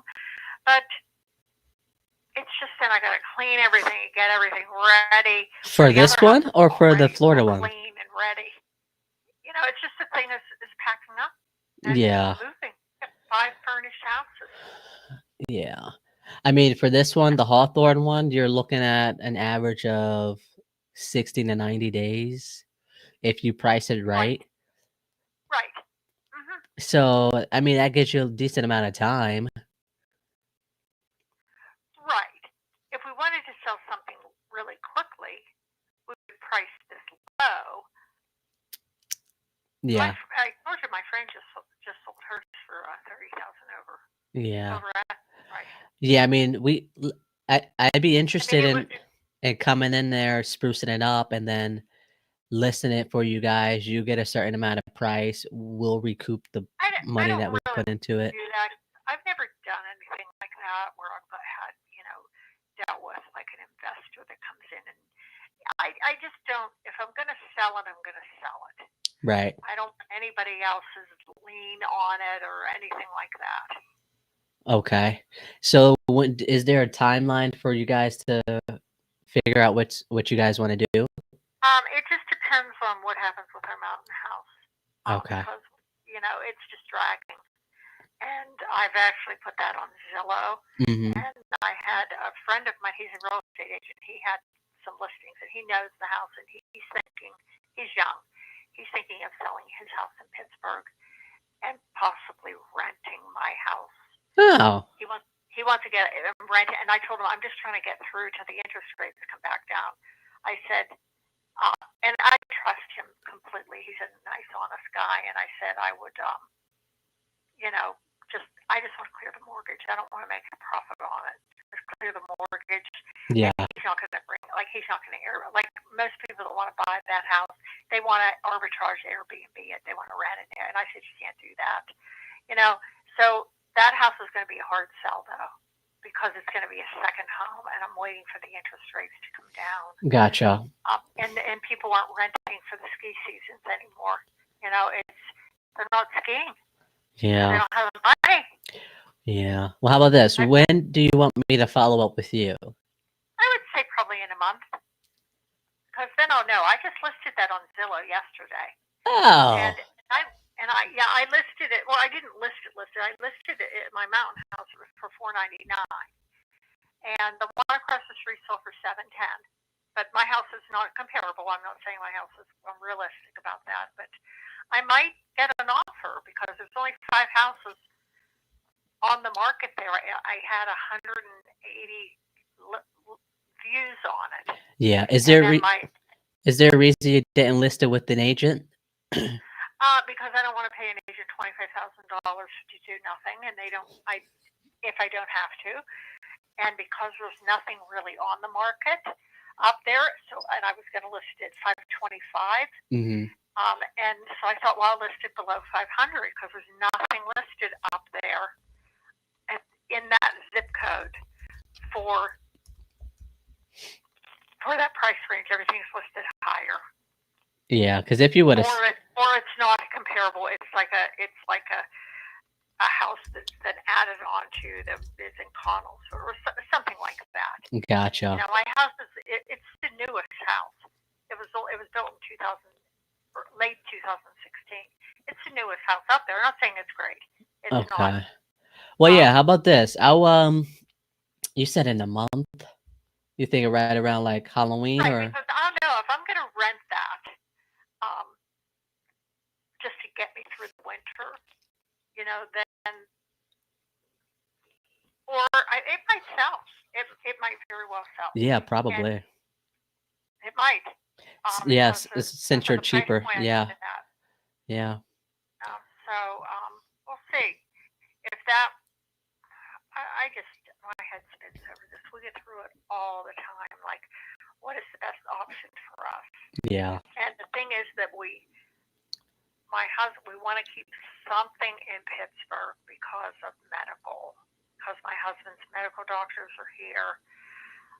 I think he feels more comfortable, and I have a solution for that, but he's not on board with it. But for us to sell everything and buy something, we're not going to buy anything cheaper. Everything's gone up in price, plus the interest rates. And,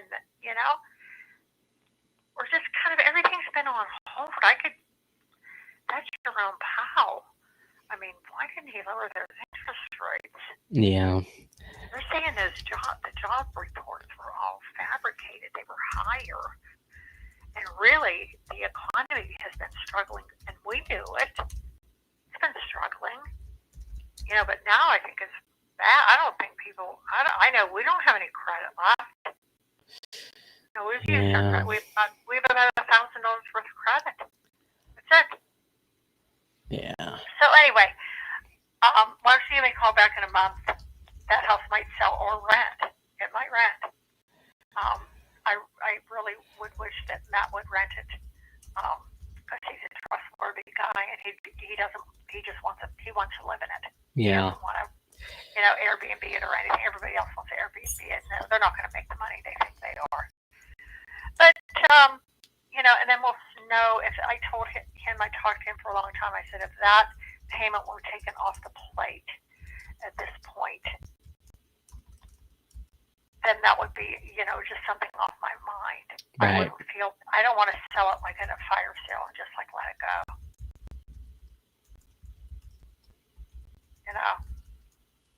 Okay, well, why don't you give me a call back in a month, okay? Yeah, absolutely. What time of day will work for you? Perfect. I usually start around that time anyway, so you'll be my first call in the month, okay? All right, thanks. Bye-bye. Bye. Oh my goodness. I was trying to figure out if the same thing happened the first time. And that's so funny how I knew that she was the person because of the situation.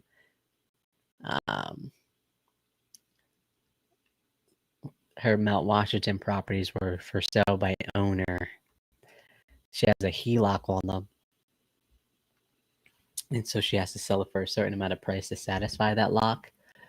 And obviously it was a little too much. Has medical issues. Ugh, my brain hurts. Ugh. I think she said 325.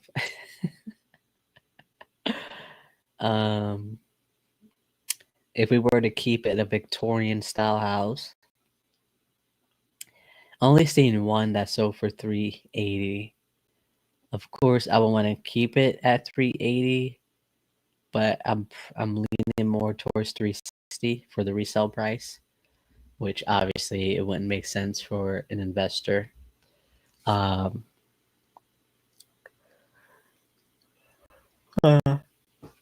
Oh, sweet Jesus. That one got me, guys. Property doesn't have AC. Will that's pretty much touch base in a month. Mid-morning.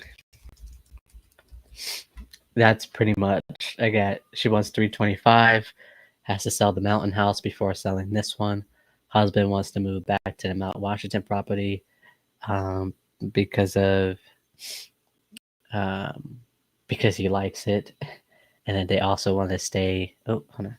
Also want to stay in Pittsburgh because of husband medical. I don't want to say issues, but medical issues. Property doesn't have AC. Will touch base mid-morning. Talkative seller. I struggle with those. I struggle so hard with talkative sellers. Because obviously the more they talk, the more they open up to you, right? It took her 18 minutes to tell me that the property had a HELOC on it. It took me, I think the whole call was 37 minutes and 39 seconds. Oh, sweet Jesus. All right. I don't even know if I have any more left in the tank. Let me see. Do we add this to... She was the one we brought today. All right. She's on the follow-up list there. The contract that we sent out this morning has been opened. So that's great. All right. No more new leads to call. Let's see. Our no answers.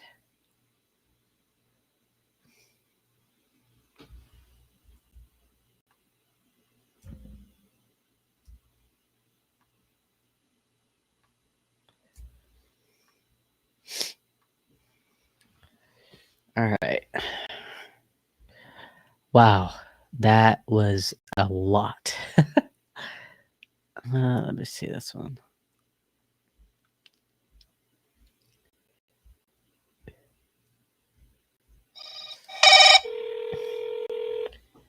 Holy moly, guys. Now I have to go to the bathroom.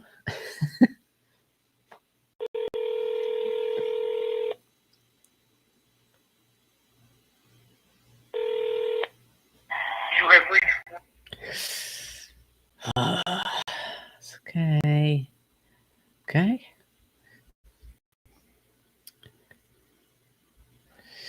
Is the tenant out of the property? Got it. Tenant still on track. Move at the end of the month. Mentioned that he told first floor he is selling. Now we have to wait for her to get another place. Doesn't want to show the property while she's in there. We'll give him a call about 2 weeks if I don't hear from him. Simple as that.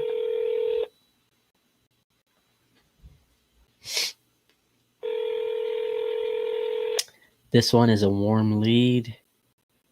Your call has been forwarded to an automated voice messaging system. 4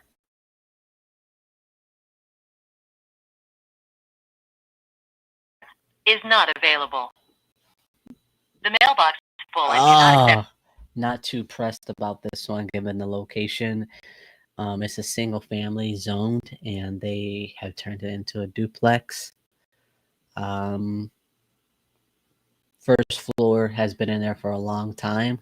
She's an older seller or older tenant, and they'd have to find another place. VM full left SMS. Sent SMS. Wow, that one got to me. Holy crap. I start to lose focus after 30 minutes because, oh, sweet Jesus.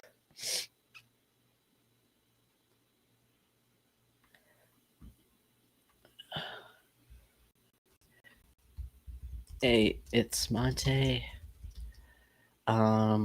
Any updates for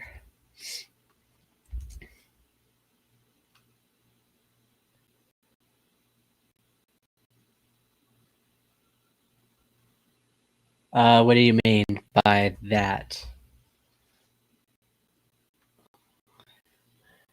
How do I calculate? Honestly, have you done any deals before?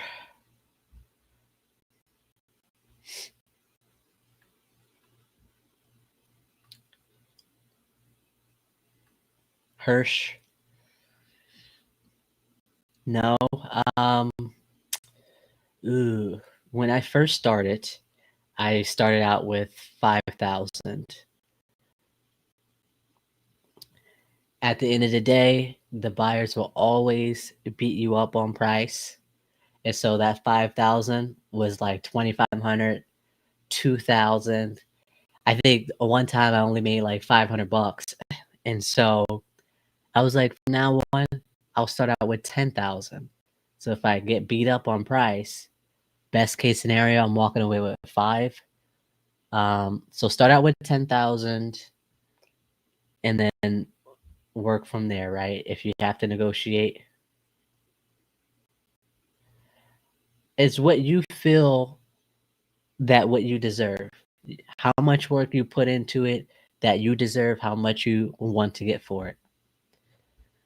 I had to learn that the hard way because I would be like, I actually got a buyer that told me where they needed to be. I think he's like, if you get it at 50, I'll buy it, right? So I was like, hell yeah. I think the seller at the time was at 60. And I was like, yeah. And I was like, hey, Mr. Seller, the best I could do is 50. So he takes it. And so I go back to the buyer. I'm like, hey, I got it at 50. And he's like, cool. How much are you expecting to make? Or I was like, how much am I getting out of this? He's like, well, I told you the best I could do was 50. You had to like negotiate that within the price. And I was like, oh, come on, and luckily I built up enough relationship with him. He paid me $2,200 outside of that. But I would say, honestly, start out with 10K. Yeah, you would have to negotiate sometimes on price. And most of that time, if you don't want to negotiate the price with the seller, it'll be coming out of your fee.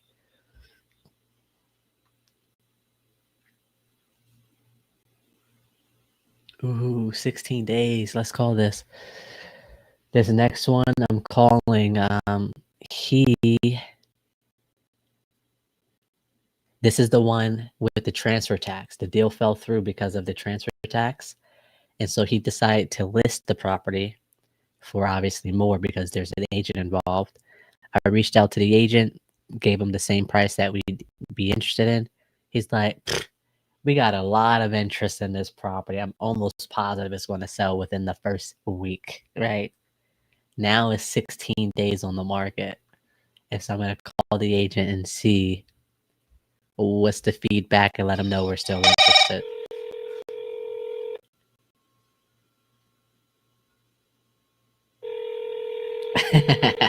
Honestly, it's a simple business. Us wholesalers just make it hard. And especially if you don't like to negotiate price drops with sellers, I actually still feel uncomfortable with doing that. So I try to make sure I have the numbers right up front. Your call has been forwarded to voicemail. The person you're trying to reach is not available. At the tone, please record your message. When you have finished recording, you may hang up. Hey, Bill, Monte here. I see Anetta is still available. If you could give me a call when you can. But yeah, I think the process of doing everything seems complicated to most. But yeah. I mean, when are you gonna start? Do you know how to comp properties? Like, how new are you? I think that'll determine what I'm gonna say to you next.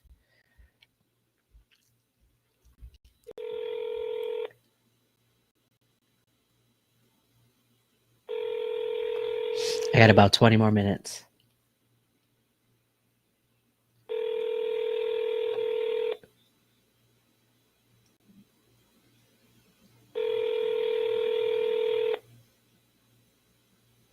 What do you plan on doing?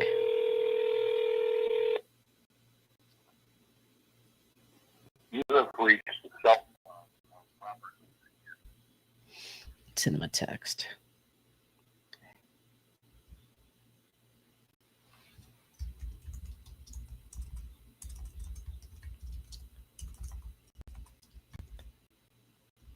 You know what? I'm not going to send the seller a text. I'll just leave it at B. Touch base next week. Next 2 weeks, it'll be 30 days on the market.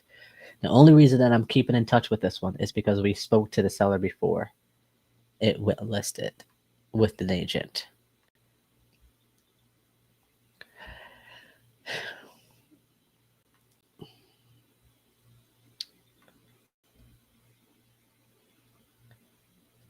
Okay, I'm gonna have to call him, but he doesn't want to be live, so I'm gonna have to call him when we're done with this. No idea if comping property scares me a little bit, but I do have a cousin who lives in my area where I want to start wholesaling, and I'm gonna ask him help me walk me through the comps and numbers too. Where are you located?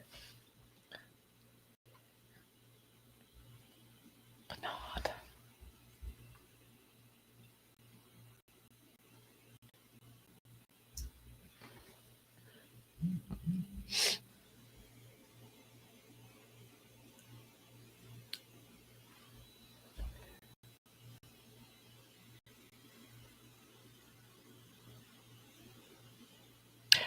Houston, hell yeah, that's a great market. Look up art.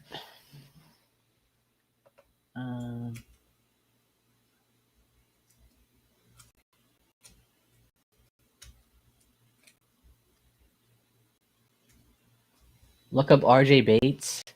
His partner Cassie does like comping videos. She's really, really accurate in what she looks for. She does talk like that seller. The one thing I would say, yes, I was literally just about to say that. Because he's busy, right? So he doesn't have time to answer your questions that you may have, especially in that moment. I typed it in the chats, RJ Bates. I actually love his style of calls. And when you hear me call sellers, I'm using technically his script, quote unquote, to say. What's the next step? What's this one? Yeah, absolutely.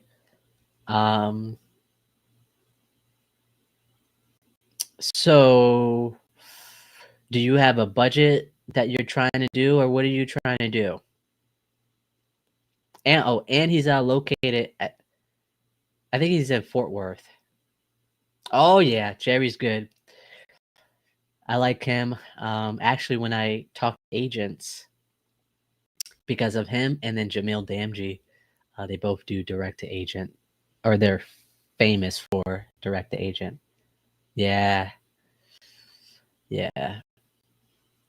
I would say it depends on your personality. If you're, yeah, depends on your personality. Like RJ Bates, his style is like short and simple, straight to the point. Jerry Norton is simple, but I feel like he asks more questions to get the same result as how RJ Bates does it. But it depends on your personality. Hello, Monte speaking. Hello.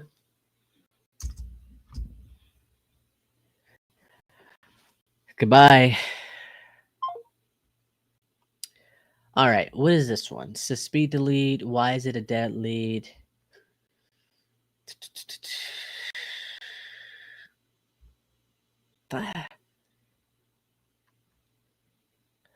Wants to sit down and talk.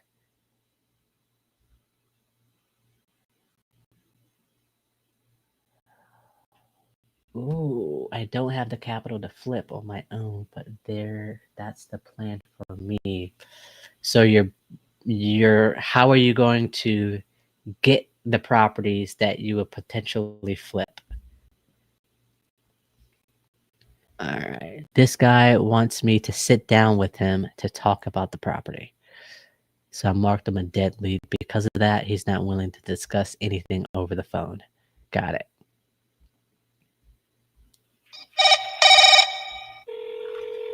Are you going to call? Are you going to direct mail? Are you going to door knock? Are you going to JV with other wholesalers to bring you deals to look at? There's a few things that you could be doing.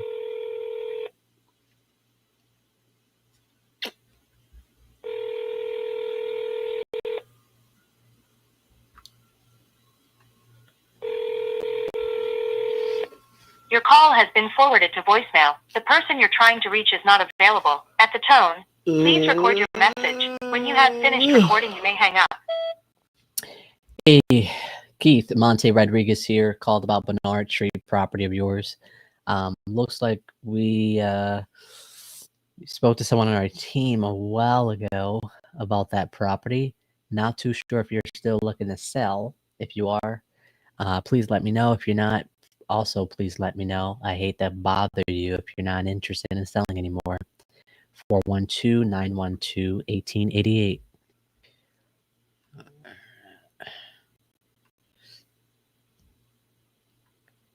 All right.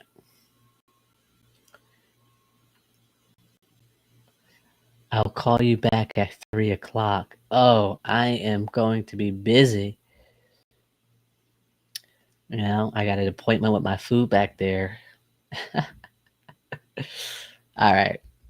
I think we got about, let me see. Did we go through no answers? We did not.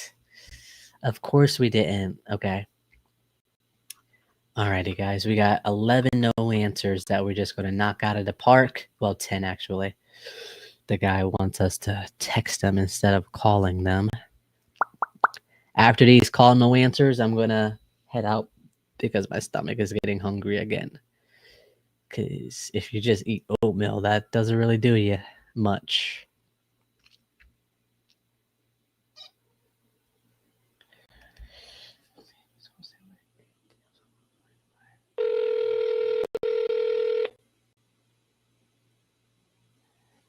Yeah. But how do you plan on getting the deals? I guess that's what my question is.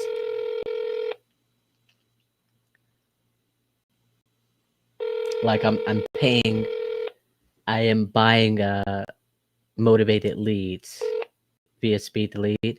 Hello? Please leave your message for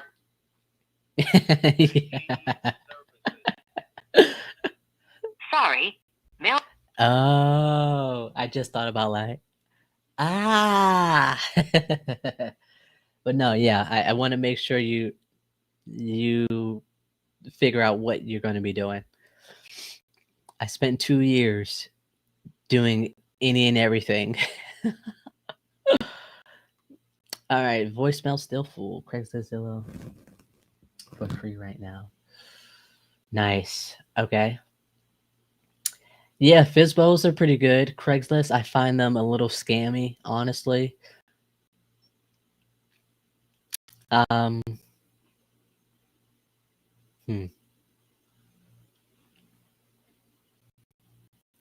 I'm trying to figure out. Yeah.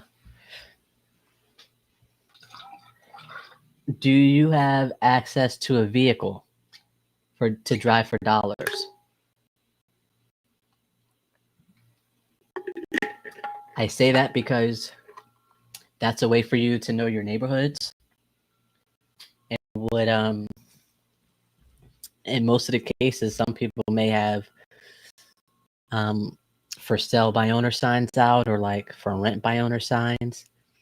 So I personally, if I had the time and I necessarily didn't have or didn't want to put money towards something, I would probably drive around a decent neighborhood. Yeah, drive around the neighborhood.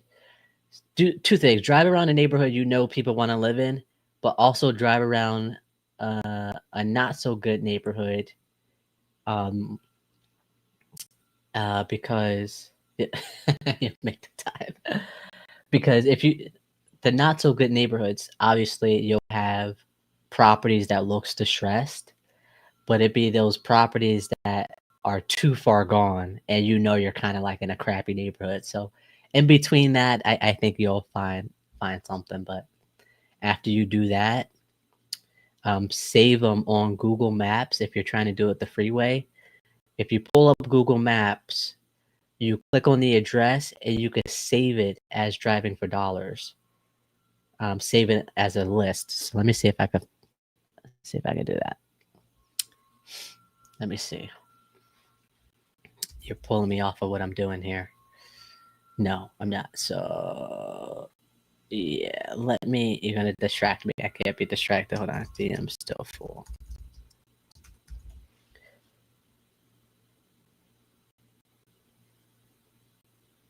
Yeah, sweet. I don't have to distract myself. Good.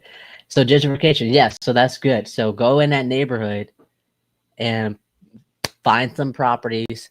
Go to cyber background. What is it? Cyberbackgroundchecks.com. Type in that address, get the property owner, and then the numbers will be there on there. And you call them for free, free 99.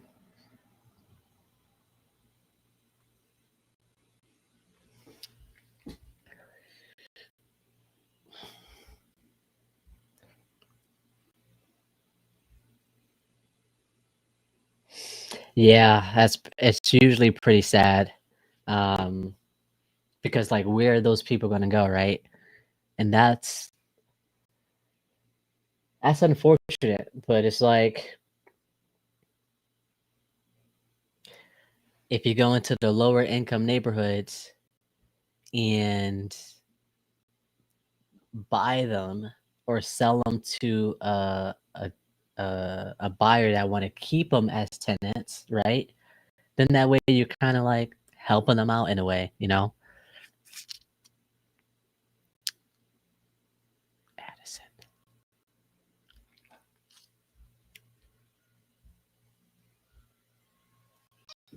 Your call has been forwarded to an automated voice messaging system. 724-802-4630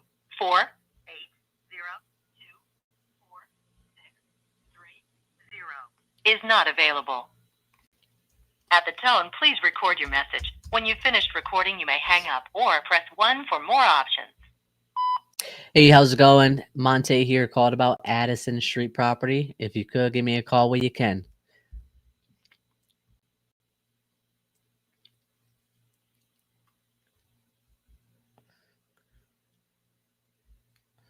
I know they're tired of me calling them every day. your message for 41263. Hey, John, Monte here. Give me a call when you can. Literally call him every day.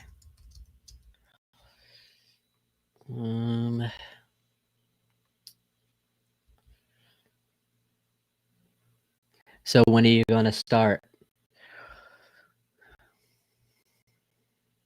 I think you should start now, honestly. Call the Fizbos.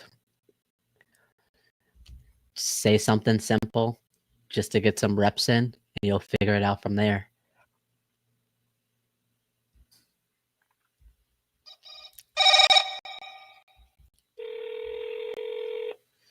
Double dial kept ringing.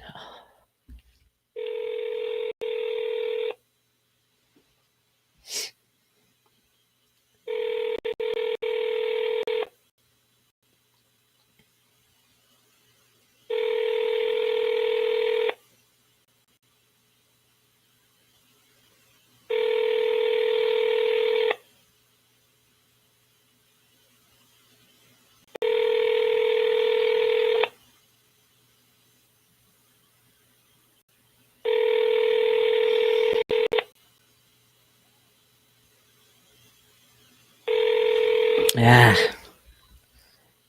Keeps ringing.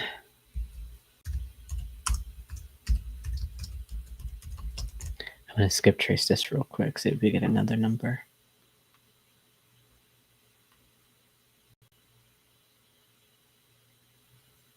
Biba babida babida. All right, let's call Peter. Peter.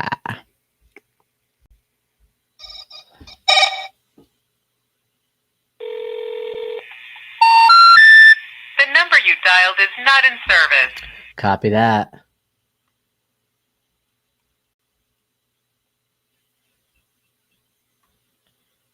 All right, let's get to the next one. All right, guys, I'm going to be ending this. What we got? About 6 more in the call.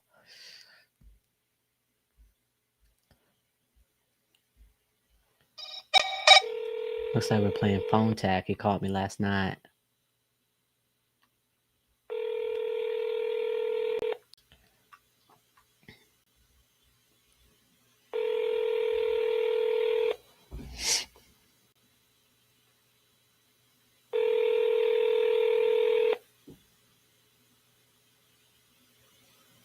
You have reached 412.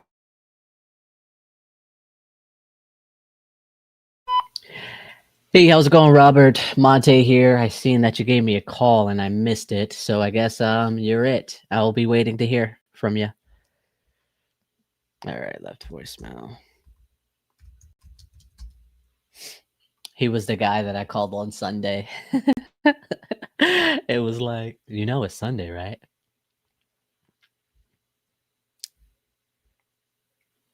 Oh, crap.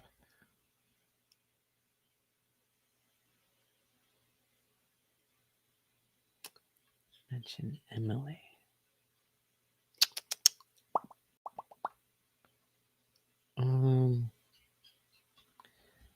This one is a for sale by owner with a flat fee. They're 7 days. It's too soon. So actually, Hirsch, are you still here?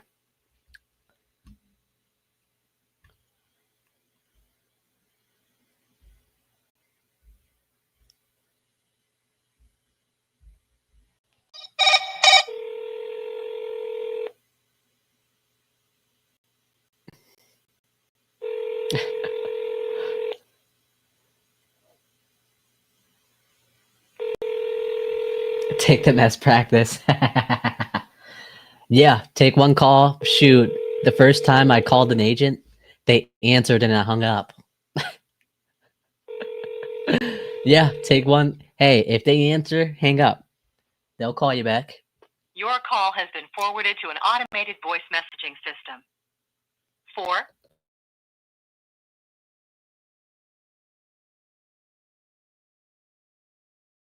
is not available. The mailbox is full and cannot accept any message. PM still. It came naturally to me. So yeah, dude, just call, hang up, next day, call, maybe ask them a question, say, okay, I'll look into this and get back to you. Baby steps, but you gotta at least pick up the phone. But what I was gonna ask you or mention to you, get a list of all of the for sale by owners, right? Make sure you have their numbers down because sometimes they don't sell, and when they're off of the market, you still have their numbers. That's how I'm able to get a few of these for sale by owners that I have. They came off the market, but I still had their contact information, so that saved me from having to get it skip traced. All right, this one goes straight to voicemail.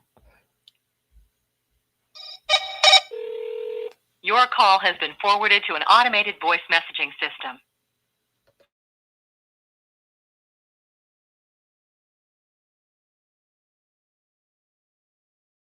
5 is not available.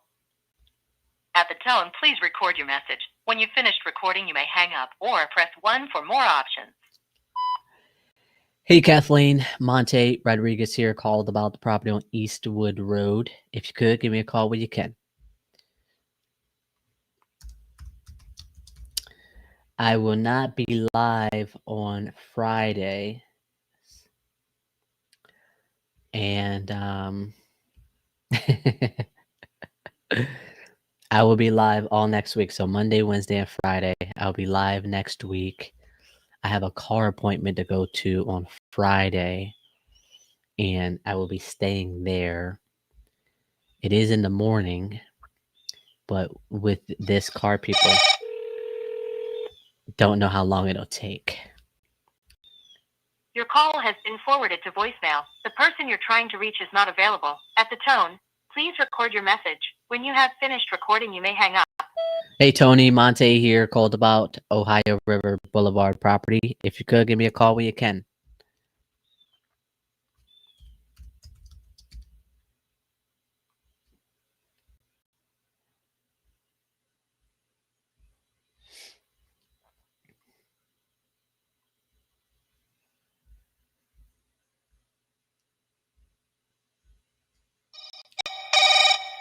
All right, she hasn't been here the last 2 times I called, so hopefully she's there.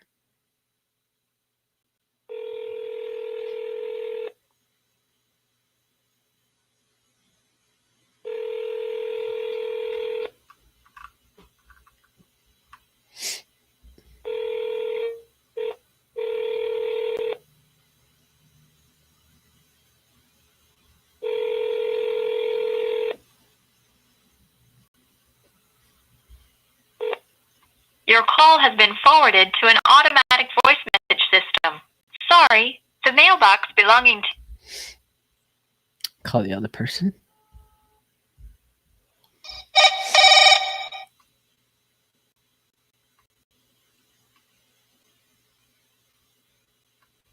Okay. All right, last call, guys. Oh. We got to call back. 1 to answer call. Hello, Monte speaking. Yes, you called. Yes. Sorry, who's this? I'm. Hey, Ima. Yes, I called. I believe. Give me 1 second here. I just had you up there. You spoke to someone on our team about selling the Fairywood property. Someone called me about it. Okay, you say, yeah, you'd be interested in selling? I might. All right. Do you have a price in mind on what you would want for it? Do you have a price that you could offer? I could. Give me a minute. Let me pull it up here. In the meantime, can you tell me what you got going on with it? What do you mean? Is it vacant? Are you living there? I live here, yes. You live there? Okay. Would you have to find another place if you were to sell? Most likely. Okay. Have you been looking, or is it something that you we'll have to start looking now if we were to come to an agreement.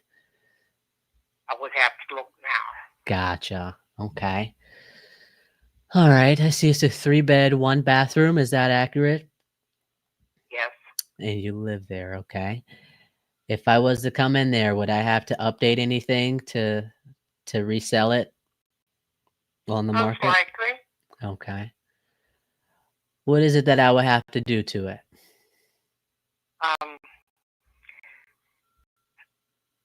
It needs I have new windows on 2 floors. It would probably need a window up in the attic.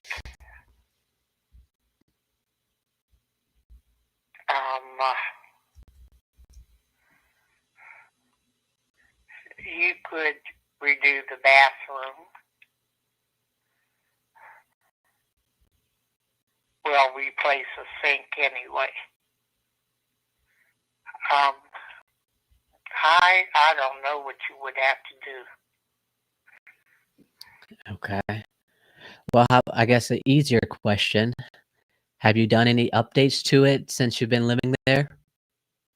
Oh, yes. 5 years ago, I put a new roof on. Okay.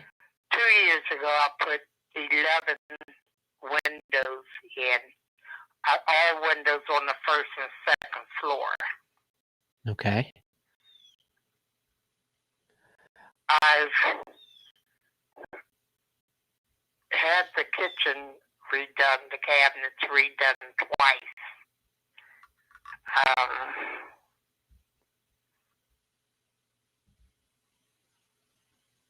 And just little minor things. Okay. Minor things like carpet, paint type thing? Probably replaced linoleum on the kitchen floor. Stuff that you would normally do to have somebody move into a house. Gotcha. So you're saying is kind of updated enough to have somebody move in there and rent it, or have somebody move in there and live in there? Whatever. Both. Both? Okay. All right, let me see here. And if we were to, come into an agreement, do you have like a place or an area in mind or where you would like to move to? I most likely would move with one of my children. Okay. Gotcha. So usually we try to make sure, once we do come into an agreement that we're not trying to rush you out of the house, Oh, okay. Yeah. So you would think about 45, 60 days. Would that be enough time or would that be too fast? I wouldn't want to leave out here before the end of the year. Beginning of next year. Gotcha. January. Okay. So now we're getting a timeline there. So you're thinking after the New Year's, you're gonna maybe think about it? Well, you only have 3 more months in it. Well, September, October, November, December. 3 more months left in this year. January, most likely. Okay. That's not a problem. I just want to make sure we have everything set and ready to go for when the time you're ready to move. Ready to go for what? Like ready to move with your kids. Right? You say you were going to move in with your kids? Maybe. I'm not sure what I'll do. Gotcha. Okay. And I mean, there's no mortgage on the property, right? No. Okay. Might be a couple liens I need to have checked on. Okay. Yeah, I mean, the title company usually handles that. They'll let us know. They're pretty good with that. All right. Outside of that, did you have a price in mind or what you would want to get for it, or walk away with?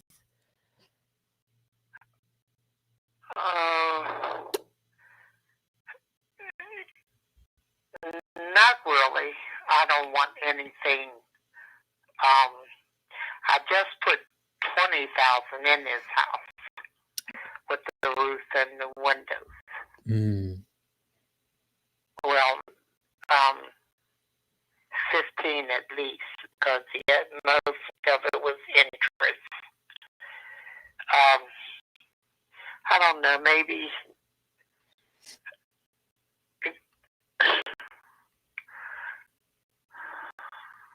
I don't want under 50.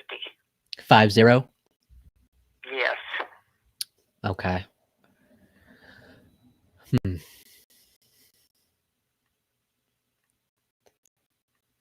Okay. And I wouldn't have to do much inside other than maybe, maybe getting a carpet fixed or like painting or something. No carpets in here. No. Oh, wow. Okay. Even better. Okay. So you're looking for something for nothing? No, not necessarily. I just want to make sure. Talking about replacing the carpet. Yeah. So typically we like to come in there, update it a little bit to either get it rent ready or to list it on the market to have a home buyer buy the property. Okay, Yeah. so you want to get it for as cheap as you can, and you'll do the thing, and you'll sell it for as much as you can get. Yeah, in this area, I'd probably keep this as a rental. The 50,000 sounds reasonable enough for me. Are you? If I say yeah, I could do 50,000, and we could close maybe January 31st, would that mean that you can proceed to the next step, or how would you want to work that out? I would. Well, I don't know about the 50. I said I won't go under 50. Okay. Yeah. Let me see here. But yes, to your question. Okay. Hold on one second. There's a property right next door to you that sold for 55,000. There's a property across the street from you that sold for 51,000. And they're nothing.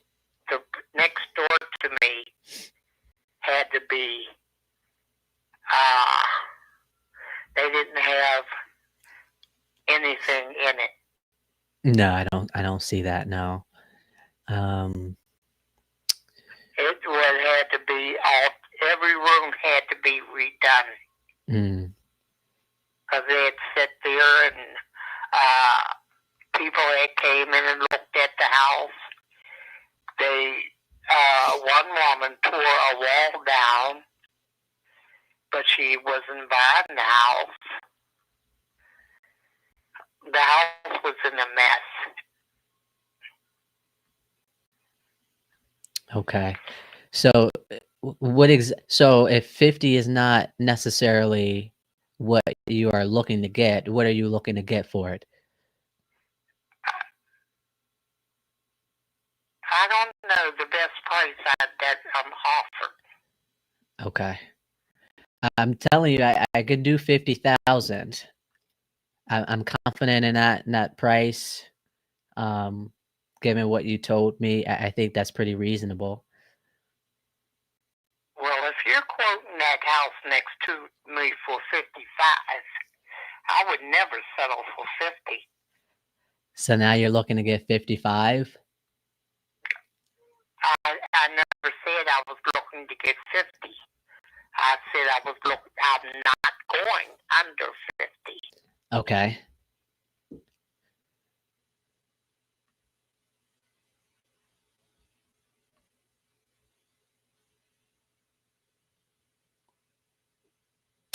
Okay, so what exactly are you trying to get? Price number. I need a number. I'm at 50. I think 50 is reasonable. 50 might be, sounds like it's too low for you right now after hearing that there's a property that's sold next to you. Oh, I know that property had to sell more than what I was asking. I'm asking for, I seen what they had to do. Mm-hmm. I know what they had to do, and that house is was nothing like this house. Okay. So do you have a number in mind?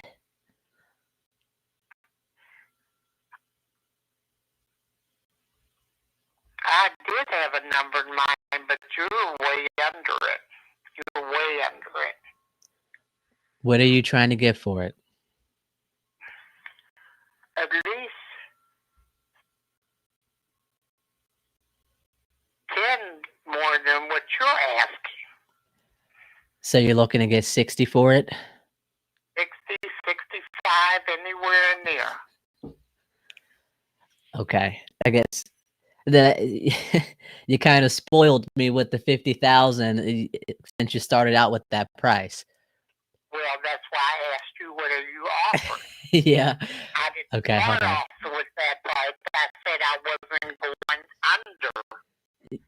Yeah. Usually people don't start off like that, you know. Okay, let me see. Let me rerun some numbers here. 1 second.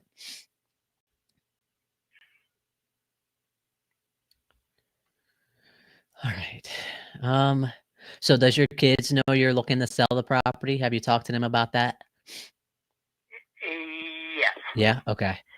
But they don't know if they didn't think I would want to sell it before the year was out. Gotcha.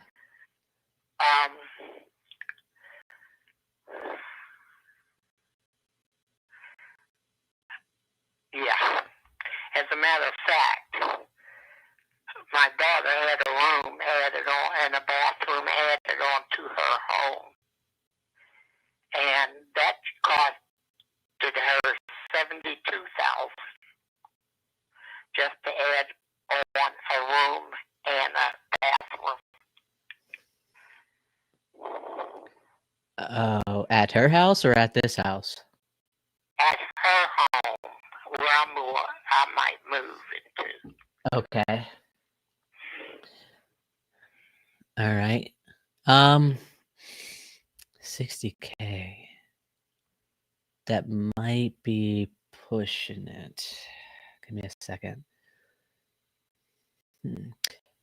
Is Gregory's on the ownership as well.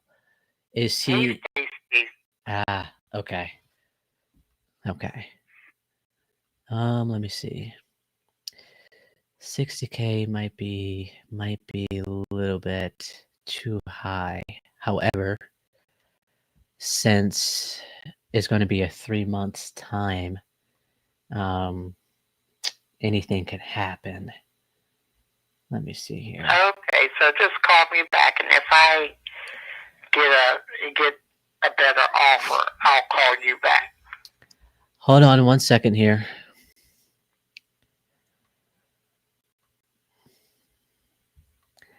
$50 was comfortable. 55, not comfortable.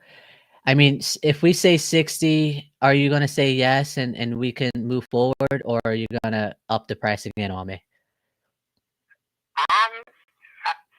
I told you I'm not. I have another.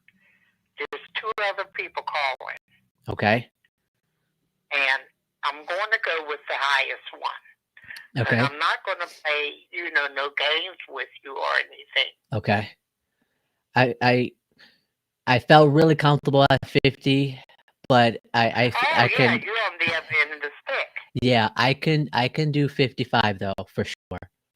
I feel not as comfortable, but I can come up to 55. And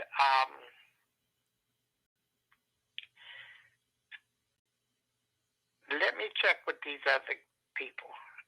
There's one named Mike, and there's one that's on the TV. On the TV? Yeah. Okay. Well, I don't think I could. I don't think I'll be able to beat those guys. One thing I could let you know, we pay all the closing cost. So only thing you'd be, accountable for is your side of the transfer tax, and your prorated taxes. Um, they're probably about And how much is that really high? no, not necessarily. It goes about 1%. So it'll be 55. It'll be like 500, maybe $600 or something like that. Oh, okay. Yeah. I just try to be upfront, with that because most Yeah. homeowners, they see that little bit of a difference and they freak out, Yeah. But I'm actually in the area. I live in Crafton, so I'd be able to see it whenever you Oh, feel you do comfortable. live in Crafton? I do live in Crafton. And That's what's your name? my name is Monte. Oh, Monte. Yeah. Okay. Yeah, because I've been living here over 50 years. Oh wow. Yeah. That's amazing. Yeah, and when we bought this house, we had to put at least 40, well, close to 40 in it to get it up to par. Oh wow. Okay. Yeah, yeah. New bathroom, kitchen,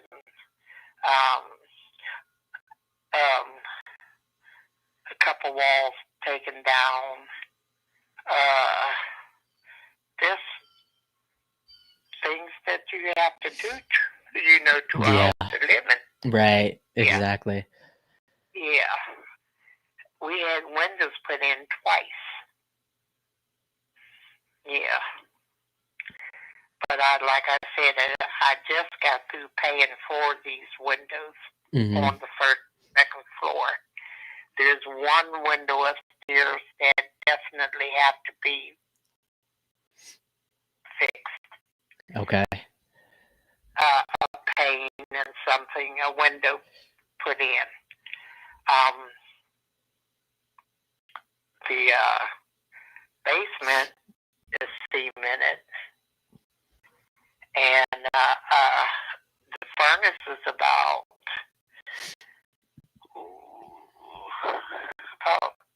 8 years, 7, 8 years old. Yeah. So that's, Okay. Now, there was a house which house are you talking about? There was 2 houses sold here. The one for 50 and 55? Yeah. Let me see. Hold on. This one, 501, and then the other one was 509. yeah. 509, my aunt owned. She sold that one. And I had an aunt and 2 daughters bought homes on the street. They no longer live on the street. One bought a home, a ranch in Monroeville. Oh wow. Everything's on one floor. That's the house that I probably would end up going to. Okay. Yeah. That's a whole other side of the city. Yeah, that's where she is. Yeah. Okay. Yeah. So let me talk to my daughter. okay. And I'll because she used to work in real estate. Okay. And I'll get back with you. Okay. How about this? What is your email? You don't have an email. I have a cell phone that I don't know where it's at. Okay. I'm 76 years old. Mm-hmm.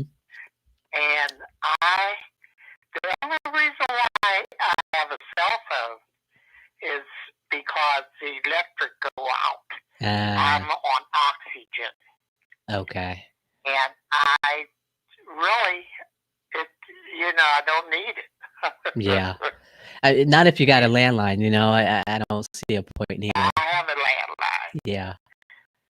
and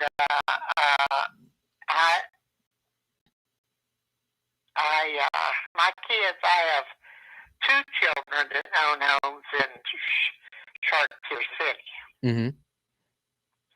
and they're 5 minutes away? Yeah. Not even 5 minutes away. So I really don't need a cell phone. Yeah. But you're gonna move all the why to the one in Monroeville? Why not the one over here that you're gonna move to? Well, there's steps in the one, Okay. and the one in Monroeville is a better place Okay. for me.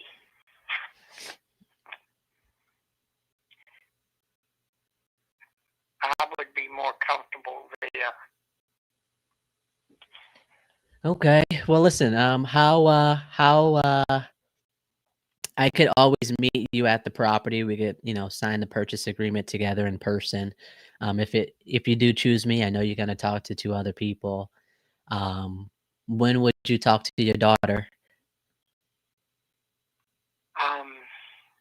As soon as I get through with these other people.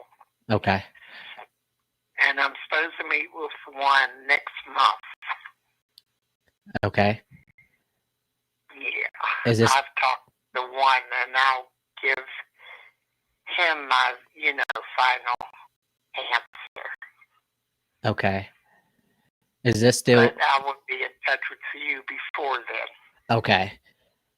All right. Well, I can't compete with people that are on TV. I'm not that big of a company. Yeah. But Yeah. please do keep me in mind. Let me know either way. Obviously, I want you to get the most for your money since you've been there, you put the work into it and stuff like that. If we're a good fit, that's great. If not, I wish you the best. Please let me know either way. Okay, look, if you don't hear from me within a month, call me back. Within the month, okay. How about this? Let me put you on my calendar. Let me see what day works for me here. Does a specified day work for you? Pardon me? Time of day, morning, afternoon, evenings? Not the morning. Not the mornings. Okay. I can call you. I'm after one. Huh? Anytime after one. After one. Okay. I'll call you. I'll call you the last week of October. Okay. Okay, that's fine. Yeah, that way it gives you a month and a week. Fine. That's perfect. Okay. And then after 1:00. Correct. Got it. Okay. All right, Miss Ima. I appreciate you calling me back and talk to the daughter and the people you need to, and hopefully we'll figure out what the next step is going forward. Alrighty. You enjoy your day, okay? Okay, your name is Monty. Monty. Yep. You got my name and number. I can't send you a text message, so I don't know how you'll remember me. I'll have it. Okay. Okay. Thank you. Thank you. Bye. Ah. Dang it. I wanted to end the note on something a little bit higher.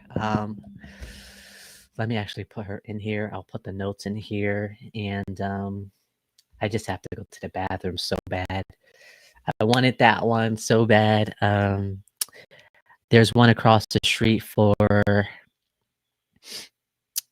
95. There's a flip for 193, but that's like really high. I'm pretty sure that was like a package deal where they brought 2 for 1 type thing. There's an 81. There's 100,000. 3 bedrooms, 1 bath. You could rent it between $1,200 and $1,300 a month. Just right there. If it doesn't need much, we're already at the 2% rental rate. and that's where I was kind of banking. I'm almost positive she could get more. However, it's the likability, right? Does she like those guys? Are they local? Does she feel comfortable with them? No one will really know until we touch base with her next month. But that is it for me today, guys. I appreciate the time and effort. And I am really hungry right now, and I have to go to the bathroom. So I won't be live Friday, September 12th. I will be live the 15th, 17th, and 19th. So, oh, no, I won't. Maybe. I might be live next Wednesday, just at a later time. I have an appointment at 9 o'clock that morning. So, yeah, Monday for sure. And I'll keep you guys posted for Wednesday. But I will be live as well next Friday, the 19th. Anyways, have a good weekend. Before I go, relationships are the currency of life. So go squat up. You never know who you're destined to meet. Until Monday, have a nice weekend, guys. Bye. Oh, I have to go to the bathroom so bad. And.